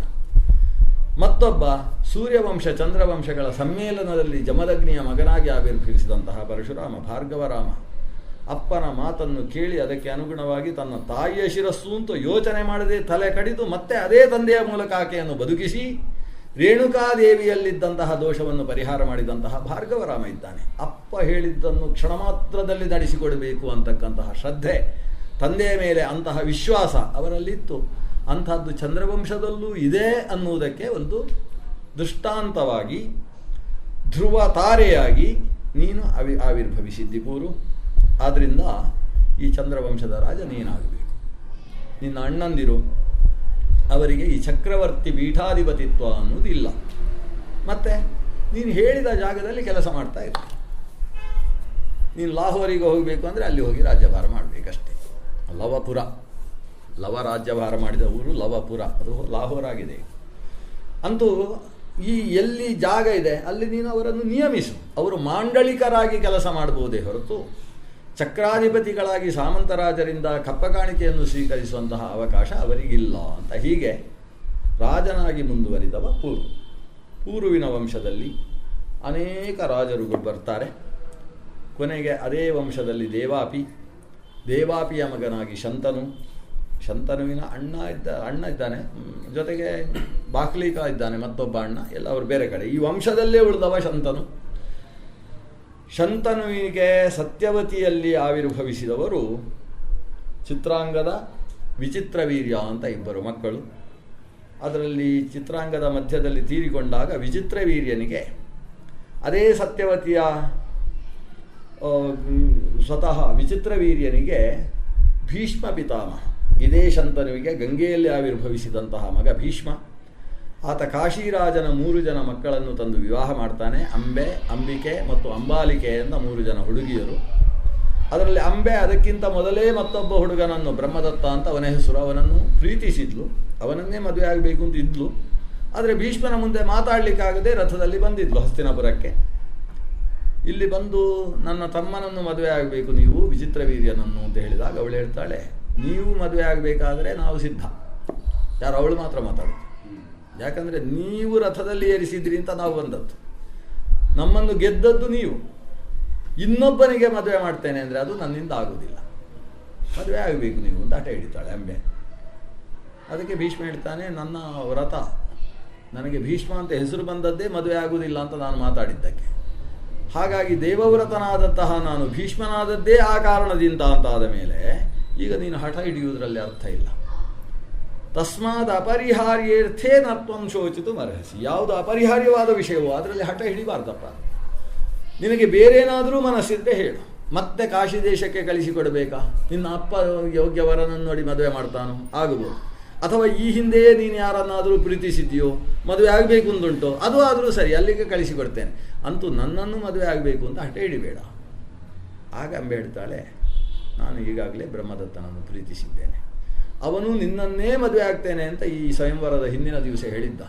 ನಾನು ಮಾಲೆಯನ್ನು ರಾತ್ರಿ ನಿದ್ದೆ ಮಾಡದೆ ಅವನನ್ನೇ ಯೋಚಿಸಿಕೊಂಡು ಈ ಮಾಲೆಯನ್ನು ಅವನಿಗೇ ಆಗಬೇಕು ಅಂತ ಸ್ವಯಂವರದಲ್ಲಿ ಸಿದ್ಧವಾಗಿದ್ದಾಗ ರಾಕ್ಷಸ ವಿಧಾನದಿಂದ ಅಪಹರಿಸಿಕೊಂಡು ಬಂದವ ನೀನು. ಆದ್ದರಿಂದ ನನ್ನನ್ನು ಅವರ ಮನೆಗೆ ಕಳಿಸಿಕೊಡು. ನನ್ನ ತಂಗಿಯರು ಏನು ಮಾಡ್ತಾರೋ ಅದಕ್ಕೆ ನನ್ನ ಪ್ರಶ್ನೆ ಇಲ್ಲ. ಆ ತಂಗಿಯರಿಬ್ಬರು ಮದುವೆ ಆಗೋದಕ್ಕೆ ಸಿದ್ಧಾಗಿ ನಿಂತಿದ್ದಾರೆ, ಸರಿ. ನಾನು ಮಾತ್ರ ಹೀಗೆ. ನಿಜವಾಗಿ ಅವಳು ಈ ಭೀಷ್ಮನ ನಿಜ ವಧು. ಭೀಷ್ಮ ಅಂದರೆ ದ್ಯುನಾಮಕ ವಸು ಅಲ್ಲ. ದ್ಯುನಾಮಕ ವಸುವಾಗಿದ್ದಾಗ ಆತನ ಪತ್ನಿಯಾಗಿದ್ದವಳೇ ಇವತ್ತು ಅಂಬೆಯಾಗಿ ಹುಟ್ಟಿತ್ತು. ಅವತ್ತು ಎಡವಟ್ಟು ಮಾಡಿ ಆಗಿದ್ದಾಳೆ. ಎಷ್ಟು ಎಡವಟ್ಟು ಅಂದರೆ ಅದು ವಸಿಷ್ಠರದೇನು, ಅದರ ಹಾಲು ಬೇಕು ಅಂತ ಅವಳಿಗೆ. ಅದರ ಹಾಲು ಯಾಕೆ ಅಂತ ಹೇಳಿದರೆ ಅವಳಿಗೆ ಅಲ್ಲ, ಅವಳಿಗೇನು ಸಮಸ್ಯೆ ಇಲ್ಲ, ಅವಳ ಗೆಳತಿಯ ತಲೆಗೂದಲು ಬೆಳ್ಳಗಾಗಿದೆ ಅಂತೆ. ಅವಳ ಗೆಳತಿಯ ತಲೆಗೂದಲು ಬೆಳ್ಳಗಾದಕ್ಕೆ ಒಂದು ಆಯುರ್ವೇದದ ಔಷಧ ಇವಳು ಮಾಡಬೇಕಂತೆ. ಆ ಔಷಧ ಮಾಡಬೇಕಾದ್ರೆ ಆ ಹಸುವಿನ ಹಾಲು ಬೇಕಂತೆ. ಆ ಹಸುವಿನ ಹಾಲು ಸೇರಿಸಿದರೆ ಬೆಳ್ಳಗಾದ ತಲೆಗೂದಲೆಲ್ಲ ಕಪ್ಪಾಗ್ತದಂತೆ. ಇವತ್ತು ನಮಗೆ ಅದು ಸಿಗ್ತಾ ಇಲ್ಲ ಒಂದು ಅಂಥದ್ದಂತೆ. ಇದನ್ನೆಲ್ಲ ಪುರಾಣ ಹೇಳ್ತದೆ, ಈ ರೀತಿಯ ಒಂದು ಔಷಧ. ಆದ್ದರಿಂದ ನಮಗೆ ಆ ಹಸು ಬೇಕು. ಎಲ್ಲರ ತಲೆಗೂದಲು, ನನ್ನ ಗೆಳತಿಯರದ್ದು ಬಹಳ ಮಂದಿಯ ತಲೆಗೂದಲೆಲ್ಲ ಬೆಳ್ಳಗಾಗೋಗಿದೆ. ಎಲ್ಲ ಬಿಳಿ ಇದ್ದದ್ದು ಕಪ್ಪು ಮಾಡುವುದಕ್ಕೆ ನಮಗೆ ಹಸು ಬೇಕು ಅಂತ ಹಠ ಹಿಡಿತಾಳೆ. ಇಲ್ಲ, ಅದು ವಸಿಷ್ಠರದೇನು, ನಾವು ಹಾಗೆ ತರುವ ಹಾಗಿಲ್ಲ ಅಂತ ಈ ಗಂಡ ಎಷ್ಟು ಹೇಳಿದರೂ ಕೇಳದೆ, ನೀವು ತರೋಲ್ಲ ಅಂತ ಹೇಳಿದರೆ ನಾನು ನಿಮಗೆ ಅಡಿಗೆ ಮಾಡುವುದಿಲ್ಲ ಅಂತ ಈ ಸತ್ಯಾಗ್ರಹ ಮಾಡಿದ್ದು. ಕೊನೆಗೆ ಅವಳ ಮಾತನ್ನು, ಹೆಂಡತಿಯ ಮಾತು ಈಡೇರಿಸದೆ ಹೋದರೆ ಸಂಸಾರ ಎಲ್ಲವೂ ಹಾಳಾಗ್ತದೆ, ಮನೆಯಲ್ಲಿ ಅಶಾಂತಿ ಉಂಟಾಗ್ತದೆ, ಬದುಕಿಗೆ ಒಂದು ಸಾರ ಹಾಳಾಗ್ತದೆ ಅಂತ ಯೋಚನೆ ಮಾಡಿ ಪತ್ನಿಯ ಮಾತನ್ನು ನೆರವೇರಿಸುವುದಕ್ಕೋಸ್ಕರ ತಾನು ಅಣ್ಣಂದಿರ ಸಹಾಯ ಪಡ್ಕೊಳ್ತಾನೆ. ಸುಲಭ ಇಲ್ಲ ಇದು. ಆದ್ದರಿಂದ ನೀವೆಲ್ಲ ವೇದ ಪಾರಾಯಣ ಮಾಡ್ತಾ ಇರಬೇಕು. ವೇದ ಪಾರಾಯಣ ಮಾಡ್ತಾ ಇದ್ದರೆ ಕಾಮಧೇನು ಬರ್ತದೆ ಮನೆಗೆ ಅಂತ ಅವರದೆಲ್ಲ ಸಹಾಯ. ವೇದ ಪಾರಾಯಣ ಯಾಕೆಂದರೆ ಕಳ್ಳತನ ಮಾಡುವುದಕ್ಕೆ, ಈ ಹಸುವನ್ನು ಕದಿಯುವುದಕ್ಕೆ ವೇದ ಪಾರಾಯಣ ಮಾಡಿಕೊಂಡು ಆ ಹಸುವನ್ನು ಮನೆಗೆ ತರ್ತಾರೆ. ಮನೆಗೆ ತಂದು ಹಾಲು ಕರೆಯುವುದಕ್ಕೆ ಸಿದ್ಧ ಆಗಬೇಕಾದ್ರೆ ವಸಿಷ್ಠರು ಬರ್ತಾರೆ. ನಮ್ಮ ಸಾಯಂಕಾಲದ ಹೋಮಧೇನು ದೇವತೆಗಳು ಕೇಳ್ತಾ ಇದ್ದಾರೆ, ಕಾಮಧೇನುವಿನ ಹಾಲಿಲ್ಲದೆ ಹೇಗೆ ಹೋಮ ಮಾಡ್ತೀವಿ ಅಂತ. ಕಾಮಧೇನುವನ್ನು ಯಾಕೆ ಕರ್ಕೊಂಡು ಬಂದ್ರಿ? ಅದಕ್ಕೆ ಇವರು ಯಾರ್ದು ಮಾತಿಲ್ಲ. ವಸಿಷ್ಠರಿಗೆ ಹೇಗೆ ಗೊತ್ತಾಯಿತು ನಮ್ಮ ಮನೆಗೆ ಧೇನು ಬಂತು ಅಂತ ಗೊತ್ತಾಗಲಿಲ್ಲ ಅವರಿಗೆ. ವಸಿಷ್ಠರು ಶಾಪ ಕೊಟ್ಟರು. ಆ ಶಾಪದ ಪರಿಣಾಮವಾಗಿಯೇ ಇವತ್ತು ಆ ದ್ಯುನಾಮಕ ವಸು, ಅವತ್ತು ಹಸು ಕದ್ದವ ಅವನು ಭೀಷ್ಮನಾಗಿ. ಆ ಹಸು ಕದಿಯುವುದಕ್ಕೆ ಮೂಲ ಕಾರಣ ಅವಳಲ್ವ ಶುಭಾಂಗಿ. ಆದ್ದರಿಂದ ಅವಳೇನಾಗಬೇಕು? ಅವಳು ಕೂಡ ಹೆಣ್ಣಾಗಿ ಭೂಮಿಯಲ್ಲಿ ಹುಟ್ಟಬೇಕು. ಆದರೆ ಹೆಣ್ಣಾಗಿ ಹುಟ್ಟಿ ಈ ಗಂಡನನ್ನು ಪಡೆಯದೆ ಒದ್ದಾಡಬೇಕು. ಕೊನೆಗೆ ತನ್ನ ಗಂಡನನ್ನೇ ಅವಳು ಸಾಯಿಸಬೇಕು ಅಂತ ಇಷ್ಟು ಶಾಪ ಕೊಟ್ಟಿದ್ದಾರೆ. ಗಂಡನನ್ನು ಸಾಯಿಸುವಲ್ಲಿಯ ತನಕದ ಒಂದು ಶಾಪ. ಯಾಕಂದರೆ ಹೋಮಧೇನುವನ್ನು ಅಪಹರಿಸುವಲ್ಲಿ ಮೂಲ ಪಾತ್ರ ಅವಳದ್ದು. ಅವಳು ಅಷ್ಟು ಹಠ ಮಾಡದೆ ಹೋದರೆ ಇವ ಕದಿಯುವುದಕ್ಕೂ ಹೋಗ್ತಿರಲಿಲ್ಲ. ಅಲ್ಲ, ಇವರ ಅಣ್ಣಂದಿರು ವೇದ ಪಾರಾಯಣ ಮಾಡಿ ಸಹಕಾರ ಕೊಟ್ಟರಲ್ವ. ಆ ಅಣ್ಣಂದಿರು ಅಷ್ಟವಸುಗಳಲ್ಲಿ 7 ಜನ. ಆ 7 ಜನ ಈ ಸಹಕಾರ ಕೊಟ್ಟದ್ದಕ್ಕೆ ಅವರು ಭೂಮಿಯಲ್ಲಿ ಹುಟ್ಟಬೇಕು. ಆದರೆ ದುಃಖ ಅನುಭವಿಸಲಿಕ್ಕಿಲ್ಲ, ಬೇಗ ಸಾಯಬೇಕು. ಇದು ವರ, ಬೇಗ ಸಾಯುವುದು ವರ. ಅದರಿಂದ ಬೇಗ ಹುಟ್ಟಿ ಸಾಯಬೇಕು. ಹಾಗೆ ಅವರು ಕೊನೆಗೆ ಗಂಗೆಯ ಹೊಟ್ಟೆಯಲ್ಲೇ ಹುಟ್ಟಬೇಕು ಅಂತ ಆಲೋಚನೆ ಮಾಡಿ ಗಂಗೆಯಲ್ಲಿ ಹುಟ್ಟಿದ ಕೂಡಲೇ ಸತ್ತು ಮತ್ತೆ ತಾವು ಲೋಕಕ್ಕೆ ಬಂದಿದ್ದಾರೆ. ಆದರೆ ಅವರು ಅಷ್ಟೂ ಜನರ ಆಯುಷ್ಯದಲ್ಲಿ ಇವ ಬದುಕಬೇಕಂತೆ, 800 ವರ್ಷ ಬದುಕಬೇಕಂತೆ ಇವ. ಅಷ್ಟೇ ಅಲ್ಲ, 8 ಜನ ಗರ್ಭದಲ್ಲಿ ಎಷ್ಟು ದುಃಖ ಅನುಭವಿಸಬೇಕು ಅಷ್ಟು ದುಃಖ ಇವ ಸಾಯುವಾಗ ಅನುಭವಿಸಬೇಕಂತ. ಇಷ್ಟೆಲ್ಲ ಶಾಪ. ಗರ್ಭ ದುಃಖ ಅದು ಶರಶಯ್ಯೆಯಲ್ಲಿ ಮಲಗಿ ಅಷ್ಟು ಅನುಭವಿಸುವುದಕ್ಕೆ ಬೇಕಾದ ಶಾಪ. ಇಷ್ಟನ್ನೆಲ್ಲ ಪಡ್ಕೊಂಡು ಭೀಷ್ಮ ಆವಿರ್ಭವಿಸಿದ್ದಾನೆ. ಆದರೆ ಅವನ ನಿಜ ಪತ್ನಿಯಾದಂತಹ ಅಂಬೆ ಅವನನ್ನು ಮದುವೆ ಆಗು ಅಂತ ಹಠ ಹಿಡಿದು ಅವ ಕೇಳಲಿಲ್ಲ. ಕೊನೆಗೆ ಹೋದ್ಲು, ನಾನು ಅವನನ್ನು ಮದುವೆ ಆಗ್ತೇನೆ ಅಂತ ಹೋದ್ಲು. ಹೋದರೆ ಅವ ಹೇಳ್ತಾನೆ, ಇನ್ನೊಬ್ಬ ಗಂಡಸಿನ ಜೊತೆಗೆ ಹೋದವಳನ್ನು ನಾನು ಸ್ವೀಕರಿಸಿದ್ದ ಥೂ ಅಂತ ಉಗಿತಾನೆ. ಇವಳಿಗೆ ಅಷ್ಟು ಬುದ್ಧಿ ಬೇಕೋ ಬೇಡ? ಅಷ್ಟು ಬುದ್ಧಿ ಇಲ್ಲದೆ ಹೋದದ್ದು ಯಾಕೆ ಅಂತ ಹೇಳಿದರೆ ಈ ಗಂಡನನ್ನು ಏನಾದರೂ ಎಡವಟ್ಟು ಮಾಡಿಸಬೇಕು ಅಂತ. ಅದು ಆ ಗ್ರಹಚಾರ ಎಳಿತಾ ಇತ್ತು. ಅಲ್ಲಿಂದ ಉಗಿಸಿಕೊಂಡ ಅವಳು ನನ್ನ ಈ ಜೀವನದ ಈ ದುಃಖಕ್ಕೆ ಕಾರಣನೇ ಭೀಷ್ಮ ಅಂತ ತೀರ್ಮಾನ ಮಾಡಿ ಭೀಷ್ಮನನ್ನು ಸಾಯಿಸಬೇಕು ಅಂತೇಳಿ ದಾರಿಯಲ್ಲಿ ಸಿಕ್ಕಿದವರನ್ನೆಲ್ಲ ಕೇಳಿಕೊಳ್ತಾಳೆ. ಆಗ ಏಕಲವ್ಯನೂ ಒಬ್ಬ. ಏಕಲವ್ಯನ ಹತ್ರ ಕೈ ಮುಗಿದು ಕೇಳಿಕೊಳ್ತಾಳೆ. ಇಷ್ಟು ಅನ್ಯಾಯ, ಅಷ್ಟು ಸುಂದರಿ ಅವಳು. ಅವಳನ್ನು ನೋಡಿ ಏಕಲವ್ಯನಿಗೆ ಅನಿಸುತ್ತೆ, ಇವಳು ಹೇಳಿದ್ದನ್ನು ಮಾಡಿದರೆ ಕೊನೆಗೆ ನನ್ನೇ ಹೆಂಡತಿ ಆಗ್ತಾಳೆ ಇವಳು ಅಂತ. ಅದಕ್ಕೋಸ್ಕರ ಆಕೆಯ ಜೊತೆ ಸೇರಿಕೊಂಡು ನಿನಗೆ ನಾನು ವ್ಯವಸ್ಥೆ ಮಾಡ್ತೇನೆ ಅಂತ ಹೇಳಿ ಭೀಷ್ಮನ ಜೊತೆಗೆ ಹೋರಾಡ್ತಾನೆ ಏಕಲವ್ಯ. ಅವನನ್ನು ಸಾಯಿಸಲಿಲ್ಲ, ಅದು ಭೀಷ್ಮನ ಔದಾರ್ಯ. ಅವನ ಇದ್ದದ್ದೆಲ್ಲ ನಾಶ ಮಾಡಿ ಒಂದು ಬೆರಳು ಮೊದಲೇ ಹೋಗಿತ್ತು, ಇನ್ನೊಂದು ಬೆರಳನ್ನು ಕತ್ತರಿಸಿ ಕಳಿಸಿಕೊಡ್ತಾನೆ. ಕೊನೆಗೆ ಅದೇ ಏಕಲವ್ಯ ಮತ್ತೆ ಕುರುಕ್ಷೇತ್ರ ಯುದ್ಧದಲ್ಲೂ ಭಾಗವಹಿಸ್ತಾನೆ ದುರ್ಯೋಧನಾದಿಗಳ ಜೊತೆಗೆ. ಅಂಥ ದುಷ್ಟವ. ಅಂತೂ ಏಕಲವ್ಯನನ್ನು ಮೊರೆ ಹೊಂದಿ ಪ್ರಯೋಜನಕ್ಕೆ ಬರಲಿಲ್ಲ. ಕೊನೆಗೆ ಅಂಬೆ ಏನು ಮಾಡ್ತಾಳೆ, ಈ ಭೀಷ್ಮನಿಗೆ ಪಾಠ ಹೇಳಿದವರ ಹತ್ರ ಹೋಗಿ ಪಾಠ ಹೇಳಿಸ್ತೇನೆ ಅಂತ ಹೊರಟು. ಭೀಷ್ಮರಿಗೆ ಪಾಠ ಹೇಳಿದ್ರಲ್ಲಿ 425 ವರ್ಷ ಪಾಠ ಹೇಳಿದ್ದು ನಮ್ಮ ಪರಶುರಾಮಾಚಾರ್ಯ. ಚಿರಂಜೀವಿಗಳಾದ ಪರಶುರಾಮ ದೇವರು ಪಾಠ ಹೇಳಿದ್ದಾರೆ. ಸೀದಾ ಪರಶುರಾಮ ದೇವರ ಹತ್ರ ಹೋಗಿ ಇವಳು ಕೇಳ್ತಾಳೆ, ನಿಮ್ಮ ಶಿಷ್ಯ ಭಾರಿ ಅನ್ಯಾಯ ಮಾಡಿದ, ನನಗೆ ನನ್ನ ಜೀವನವನ್ನೇ ಅತ್ತಕ್ಕೂ ಇಲ್ಲ ಇತ್ತಕ್ಕೂ ಇಲ್ಲ ಅಂತ ಹೇಳಿ ಮಾಡಿ ಹಾಕಿದ್ದಾನೆ. ಈ ರೀತಿಯ ಇಬ್ಬಂದಿಗೆ ಕಾರಣನೇ ನಿಮ್ಮ ಶಿಷ್ಯ. ಪರಶುರಾಮಾಚಾರ್ಯ ಏನು ಮಾಡಬೇಕು? ಇವಳು ನೋಡಿದರೆ ಹೀಗೆ ಗೋಗರಿತಾ ಇದ್ದಾಳೆ. ಒಂದು ಹೆಣ್ಣಿಗೆ ಸಹಾಯ ಮಾಡಲಿಲ್ಲ ಅಂತ ಅಪಕೀರ್ತಿ ನನಗೆ ಬರಬಾರ್ದು ಅಂತ ಹೇಳಿ. ಅಷ್ಟೇ ಅಲ್ಲ, ಭೀಷ್ಮನಲ್ಲಿರತಕ್ಕಂಥ ವ್ಯಕ್ತಿತ್ವಕ್ಕೂ ಕೀರ್ತಿ ಬರಬೇಕು ಅನ್ನೋ ಉದ್ದೇಶದಿಂದ ಪರಶುರಾಮಾಚಾರ್ಯರು ಬಂದು ಭೀಷ್ಮನ ಹತ್ರ ಹೇಳಿದರು, ಭೀಷ್ಮ, ನಾನು ತೀರ್ಮಾನಿಸಿದ್ದೇನೆ, ಈಕೆಯನ್ನು ನಿನ್ನನ್ನು ಇಬ್ಬರನ್ನು ಜೋಡಿಸಬೇಕು ಅಂತ ತೀರ್ಮಾನಿಸಿದ್ದೇನೆ. ನನ್ನ ಸಂಕಲ್ಪ ಇದೆ. ಈ ಸಂಕಲ್ಪಕ್ಕೆ ನೀನು ಒಪ್ಪುವುದಿಲ್ಲ ಅಂತ ಹೇಳಿದರೆ ಹೇಳು, ಕಾದಾಡುವುದಕ್ಕೆ ಸಿದ್ಧ ಅಂತ. ಭೀಷ್ಮರು ಅವರ ಪಾದಕ್ಕೆ ಬಿದ್ದು ನಮಸ್ಕಾರ ಮಾಡಿ, ನೀವು ಹೇಳಿದ್ದನ್ನೆಲ್ಲ ಒಪ್ಪಿಕೊಳ್ತೇನೆ ಸ್ವಾಮಿ, ಆದರೆ ಇದೊಂದು ಆಗುವುದಿಲ್ಲ ಅಂತ ಹೇಳಿದ. ಯಾಕೆ ಅಂತ ಹೇಳಿದರೆ, ನಾನು ದೇವತೆಗಳ ಮುಂದೆ ಪ್ರತಿಜ್ಞೆ ಮಾಡಿರುವಂಥದ್ದು. ಕ್ಷತ್ರಿಯನಿಗೆ ಪ್ರತಿಜ್ಞಾಭಂಗ ಅನ್ನುವುದಕ್ಕಿಂತ ದೊಡ್ಡ ಮರಣ ಮತ್ತೊಂದಿಲ್ಲ. ಆದ್ದರಿಂದ ಪ್ರತಿಜ್ಞಾಭಂಗವಾಗುವುದಕ್ಕಿಂತ ನಿಮ್ಮ ಕೈಯಲ್ಲಿ ಸಾಯುವುದು ಲೇಸು. ನೀವು ಕಲಿಸಿಕೊಟ್ಟ ವಿದ್ಯೆಯನ್ನು ನಿಮಗೆ ಸಮರ್ಪಣೆ ಮಾಡುವ ಅವಕಾಶ ಇದು. ಆದರೆ ನಾನು ಹೋರಾಡುವುದಕ್ಕೆ ಸಿದ್ಧ. ಆದರೆ ಪ್ರತಿಜ್ಞಾಭಗ್ನ, ಆ ಭಗ್ನತೆಗೆ ಒಳಗಾಗುವುದಿಲ್ಲ. ಪರಶುರಾಮರ ಜೊತೆಗೆ ಒಂದು ನಾಟಕ. ಯಕ್ಷಗಾನದಲ್ಲಿ ಭಾರಿ ಚಂದ ಮಾಡ್ತಾರೆ ಇದು ನಾಟಕದ ಯುದ್ಧ. ಆ ಯುದ್ಧದಲ್ಲಿ ಪರಶುರಾಮರು ಆ ಅಂಬೆ ಮೊದಲಾದವರೆಲ್ಲ ನೋಡ್ತಾ ಇದ್ದಾರೆ ಯುದ್ಧವನ್ನು. ಅಕೃತವರ್ಣನೂ ಕೂಡ ಪರಶುರಾಮರ ಶಿಷ್ಯನೂ ಕೂಡ ಜೊತೆಗಿದ್ದಾನೆ. ಅವರ ಜೊತೆಗೆ ನಡೆದ ಯುದ್ಧದಲ್ಲಿ ಪರಶುರಾಮಾಚಾರ್ಯರು ಕೊಡಲಿಯನ್ನು ಹೀಗೆ ಎತ್ತಿ, ಭೀಷ್ಮ ಸಾಕು ಸಾಕು, ನನಗೆ ಸಾಕಾಗೋಯಿತು, ಇನ್ನು ಯುದ್ಧ ಮಾಡೋದಾರೆ, ನೀನು ಮಾಡಿದ ಪ್ರತಿಜ್ಞೆ ಸರಿ ಇದೆ ಅಂತ ನನಗೆ ಈಗ ಅನಿಸ್ತಾ ಉಂಟು, ಬಿಡು, ಈಕೆಯನ್ನು ನಿನ್ನ ಜೊತೆಗೆ ಹೊಂದಿಸ್ತೇನೆ ಅಂತ ಅವಳಿಗೆ ಮಾತು ಕೊಟ್ಟಿದ್ದೇನೆ, ಸದ್ಯಕ್ಕೆ ಹೊರಡ್ತೇನೆ ಅಂತ ಹೊರಟರು. ಈಗ ಮಾತು ಕೊಟ್ಟದ್ದಕ್ಕೂ ಇದಕ್ಕೂ ಗತಿ ಏನು ಅಂತ ಭೀಷ್ಮನು ಕೇಳಲಿಲ್ಲ, ಇವರು ಮಾತಾಡಲಿಲ್ಲ. ಅಂದರೆ ಇವರು ಮಾತು ಕೊಟ್ಟು ಆ ಮಧ್ವಾಚಾರ ಮಾತಾಡ್ತಾರೆ ಅದರ ವಿಷಯದಲ್ಲಿ. ಮಾತು ಕೊಟ್ಟದ್ದು ಹೌದು, ಪರಶುರಾಮಾಚಾರ್ಯರು ಕೊಟ್ಟ ಮಾತು ಯಾವತ್ತೂ ಸತ್ಯವಾಗಲೇಬೇಕು, ಯಾಕಂದರೆ ಅದು ಸತ್ಯ ಸಂಕಲ್ಪನಾದ ಭಗವಂತನ ಮಾತು. ಆದರೆ ಅವರು ಈ ಜನ್ಮದಲ್ಲೇ ಜೋಡಿಸ್ತೇನೆ ಅಂತ ಹೇಳಲಿಲ್ಲ. ಪರಶುರಾಮರು ಹೇಳುವಾಗಲೂ ಕೂಡ ಅಂಬೆ ನಿನ್ನನ್ನು ಇವನ ಜೊತೆಗೆ ಸೇರಿಸ್ತೇನೆ ಅಂತ ಅವರು ಪ್ರತಿಜ್ಞೆ ಮಾಡಿದರು. ಆದರೆ ಈಗ ಅಂತ ಹೇಳಿದ್ದಾರಾ? ಇಲ್ಲ. ಮತ್ತೆ ನಿಮ್ಮ ಈ ಶಾಪ ಮುಗಿದು ಕೂಡಲೇ ಅಂತ ಅರ್ಥ. ಆದ್ದರಿಂದ ಮತ್ತೆ ಭೀಷ್ಮನ ಅವತಾರ ಸಮಾಪ್ತಿ ಅಂದರೆ ಅವನಿಗೆ ಮೋಕ್ಷ ಬರಲಿಲ್ಲ. ಭೀಷ್ಮ ಕೊನೇ ಹಂತದಲ್ಲಿ ಎದುರುಗಡೆ ಕೃಷ್ಣನೇ ಕಾಣಿಸ್ತಾ ಇದ್ದರೂ ಕೂಡ ಅವನಿಗೆ ತನ್ನ ಮೂಲ ರೂಪದ ನೆನಪಾಯಿತು. ಆತ ಮೂಲ ರೂಪದಲ್ಲಿ ಹೋಗಿ ಸೇರಿದ್ನೇ ಹೊರತು ಭೀಷ್ಮ ಮುಕ್ತಿ ಪ್ರದಾಯಕ ಅಂತ ಹೇಳಿದರೆ ಅವನಿಗೆ ಆ ಶರಶಯ್ಯ ದೇಹದಿಂದ ಮುಕ್ತಿಯೇ ಹೊರತು ಅವನಿಗೆ ನೇರ ಭೀಷ್ಮ ಶರೀರದಿಂದ ಮೋಕ್ಷ ಆಗಲಿಲ್ಲ. ಅವನು ಮೂಲ ರೂಪದಲ್ಲಿ ಹೋಗಿ ಸೇರಿಕೊಂಡಿದ್ದಾನೆ. ಮೂಲ ರೂಪದಲ್ಲಿ ಸೇರಿದಾಗ ಮತ್ತೆ ಇದೇ ಹೆಂಡತಿ ಅವನ ಜೊತೆಗೆ ಸೇರಿದ್ಲು ಅಂತ ಅರ್ಥವೇ ಹೊರತು ಇಲ್ಲಿ ಅದನ್ನು ಸೇರಿಸಿದ್ದಲ್ಲ. ಅಲ್ಲ, ಅದನ್ನು ದೇವರು ಯಾಕೆ ಮಾಡಬೇಕು? ಅವರು ಸತ್ತ ಮೇಲೆ ತಾನಾಗಿ ಸೇರ್ತಾರಲ್ವ ಅಂದರೆ ಸೇರದೇ ಇರುವಷ್ಟು ಅಪರಾಧ ಮಾಡಿದ್ಲಂತೆ ಅಂಬೆ. ಕೊನೆಗೆ ಇಲ್ಲಿ ಆಗಲಿಲ್ಲ ಅಂತಾಗಿ ಪರಶುರಾಮರಿಂದ ಆಗುವುದಿಲ್ಲ ಅಂತ ಅವರು ಕೈ ಎತ್ತಿ, ನನ್ನಿಂದ ನನ್ನ ಶಿಷ್ಯನನ್ನು ನಿಯಂತ್ರಿಸುವುದಕ್ಕೆ ಆಗುವುದಿಲ್ಲ ಅಂತ ಪರಶುರಾಮರು ಹೊರಟ್ರೆ ಇವಳು ತಪಸ್ಸಿಗೆ ಕೂತುಕೊಳ್ತಾರೆ. ನನ್ನ ಗಂಡನನ್ನು ನಾನೇ ಕೊಲ್ಲಬೇಕು ಅಂತ ತಪಸ್ಸು. ಆ ತಪಸ್ಸಿನ ಪರಿಣಾಮವಾಗಿ ಅವಳಿಗೊಂದು ಮಾಲೆ ಅದೆಲ್ಲ ಸಿಕ್ಕಿ ಅದನ್ನು ತಗೊಂಡು ಹೋಗಿ ಅವಳು ಅಲ್ಲಿ ಹೋಗಿ ಅಂಬೆ ಎಲ್ಲಿ ದೃಪದನ ಮನೆಯ ಬಾಗಿಲಲ್ಲಿ, ಯಾಕೆಂದರೆ ಯಾರು ಹಾಕಿಕೊಳ್ಳಲಿಕ್ಕೆ ಸಿದ್ಧ ಆಗಲಿಲ್ಲ. ಈ ಮಾಲೆ ಹಾಕಿಕೊಂಡ್ರೆ ಅವರು ಭೀಷ್ಮನನ್ನು ಕೊಲ್ತಾರೆ ಅಂತ ವರ ಇತ್ತು. ಮಾಲೆ ಯಾರೂ ಹಾಕ್ಕೊಳ್ಳಿಲ್ಲ, ಯಾಕಂದರೆ ಭೀಷ್ಮನ ವಿರೋಧ ಬರ್ತದೆ ಅಂತ ಮಾಲೆ ಯಾರೂ ಹಾಕ್ಕೊಳ್ಳಿಲ್ಲ. ಕೊನೆಗೆ ದೃಪದನ ಮನೆಯ ದ್ವಾರದಲ್ಲಿಟ್ಟು ಹೋಗಿದ್ದಾಳೆ ಇವಳು ಅಂಬೆ. ಅದನ್ನು ಆಮೇಲೆ ಆ ಶಿಖಂಡಿ ತಲೆಯಲ್ಲಿ ಹಾಕ್ಕೊಂಡಂತೆ. ಅದರ ಪರಿಣಾಮವಾಗಿ ಮುಂದಕ್ಕೆ ಕೊಲ್ಲುವಂತಹ ಪ್ರಸಂಗ ಬಂತು ಅಂತ ಇಂಥದ್ದೆಲ್ಲ ಶಿಖಂಡಿಯ ಕಾರಣದಿಂದ ಈ ದೇವ. ಶಿಖಂಡಿ ಯಾರದು? ಈ ಅಂಬೆಯೇ ಮತ್ತೆ ಶಿಖಂಡಿಯಾಗಿ ಹುಟ್ಟಿದ್ದು. ಅಂಬೆಯೇ ಗಂಡು ಅಲ್ಲದ ಹೆಣ್ಣು ಅಲ್ಲದ ಸ್ಥಿತಿಯಲ್ಲಿ ಮತ್ತೆ ಆವಿರ್ಭವಿಸಿದ್ದು. ಈ ಸ್ಥಿತಿ ಅಂದರೆ ತನ್ನ ಪತಿಯನ್ನೇ ಸಾಯಿಸುವಷ್ಟು ಹೊಂಚು ಹಾಕಿದಂತಹ ಹೆಣ್ಣು ನಿಜವಾಗಿ ಮೂಲ ರೂಪದಲ್ಲಿ ಗಂಡಿನ ಜೊತೆಗೆ ಸೇರುವುದಕ್ಕೆ ಅವಕಾಶ ಇಲ್ಲದೇ ಇದ್ದಂತಹ ಸ್ಥಿತಿ ಇದ್ದರೂ ಪರಶುರಾಮ ದೇವರು ತಮ್ಮ ಅನುಗ್ರಹ ವಿಶೇಷದಿಂದ ಅವರನ್ನು ಜೋಡಿಸಿದರು ಅಂತ ಅರ್ಥ ಅಂತ ಆಚಾರ್ಯರು ತಾತ್ಪರ್ಯ ನಿರ್ಣಯದಲ್ಲಿ ಅದರ ವಿವರಣೆಯನ್ನು ಕೊಟ್ಟಿದ್ದಾರೆ. ಅಂತೂ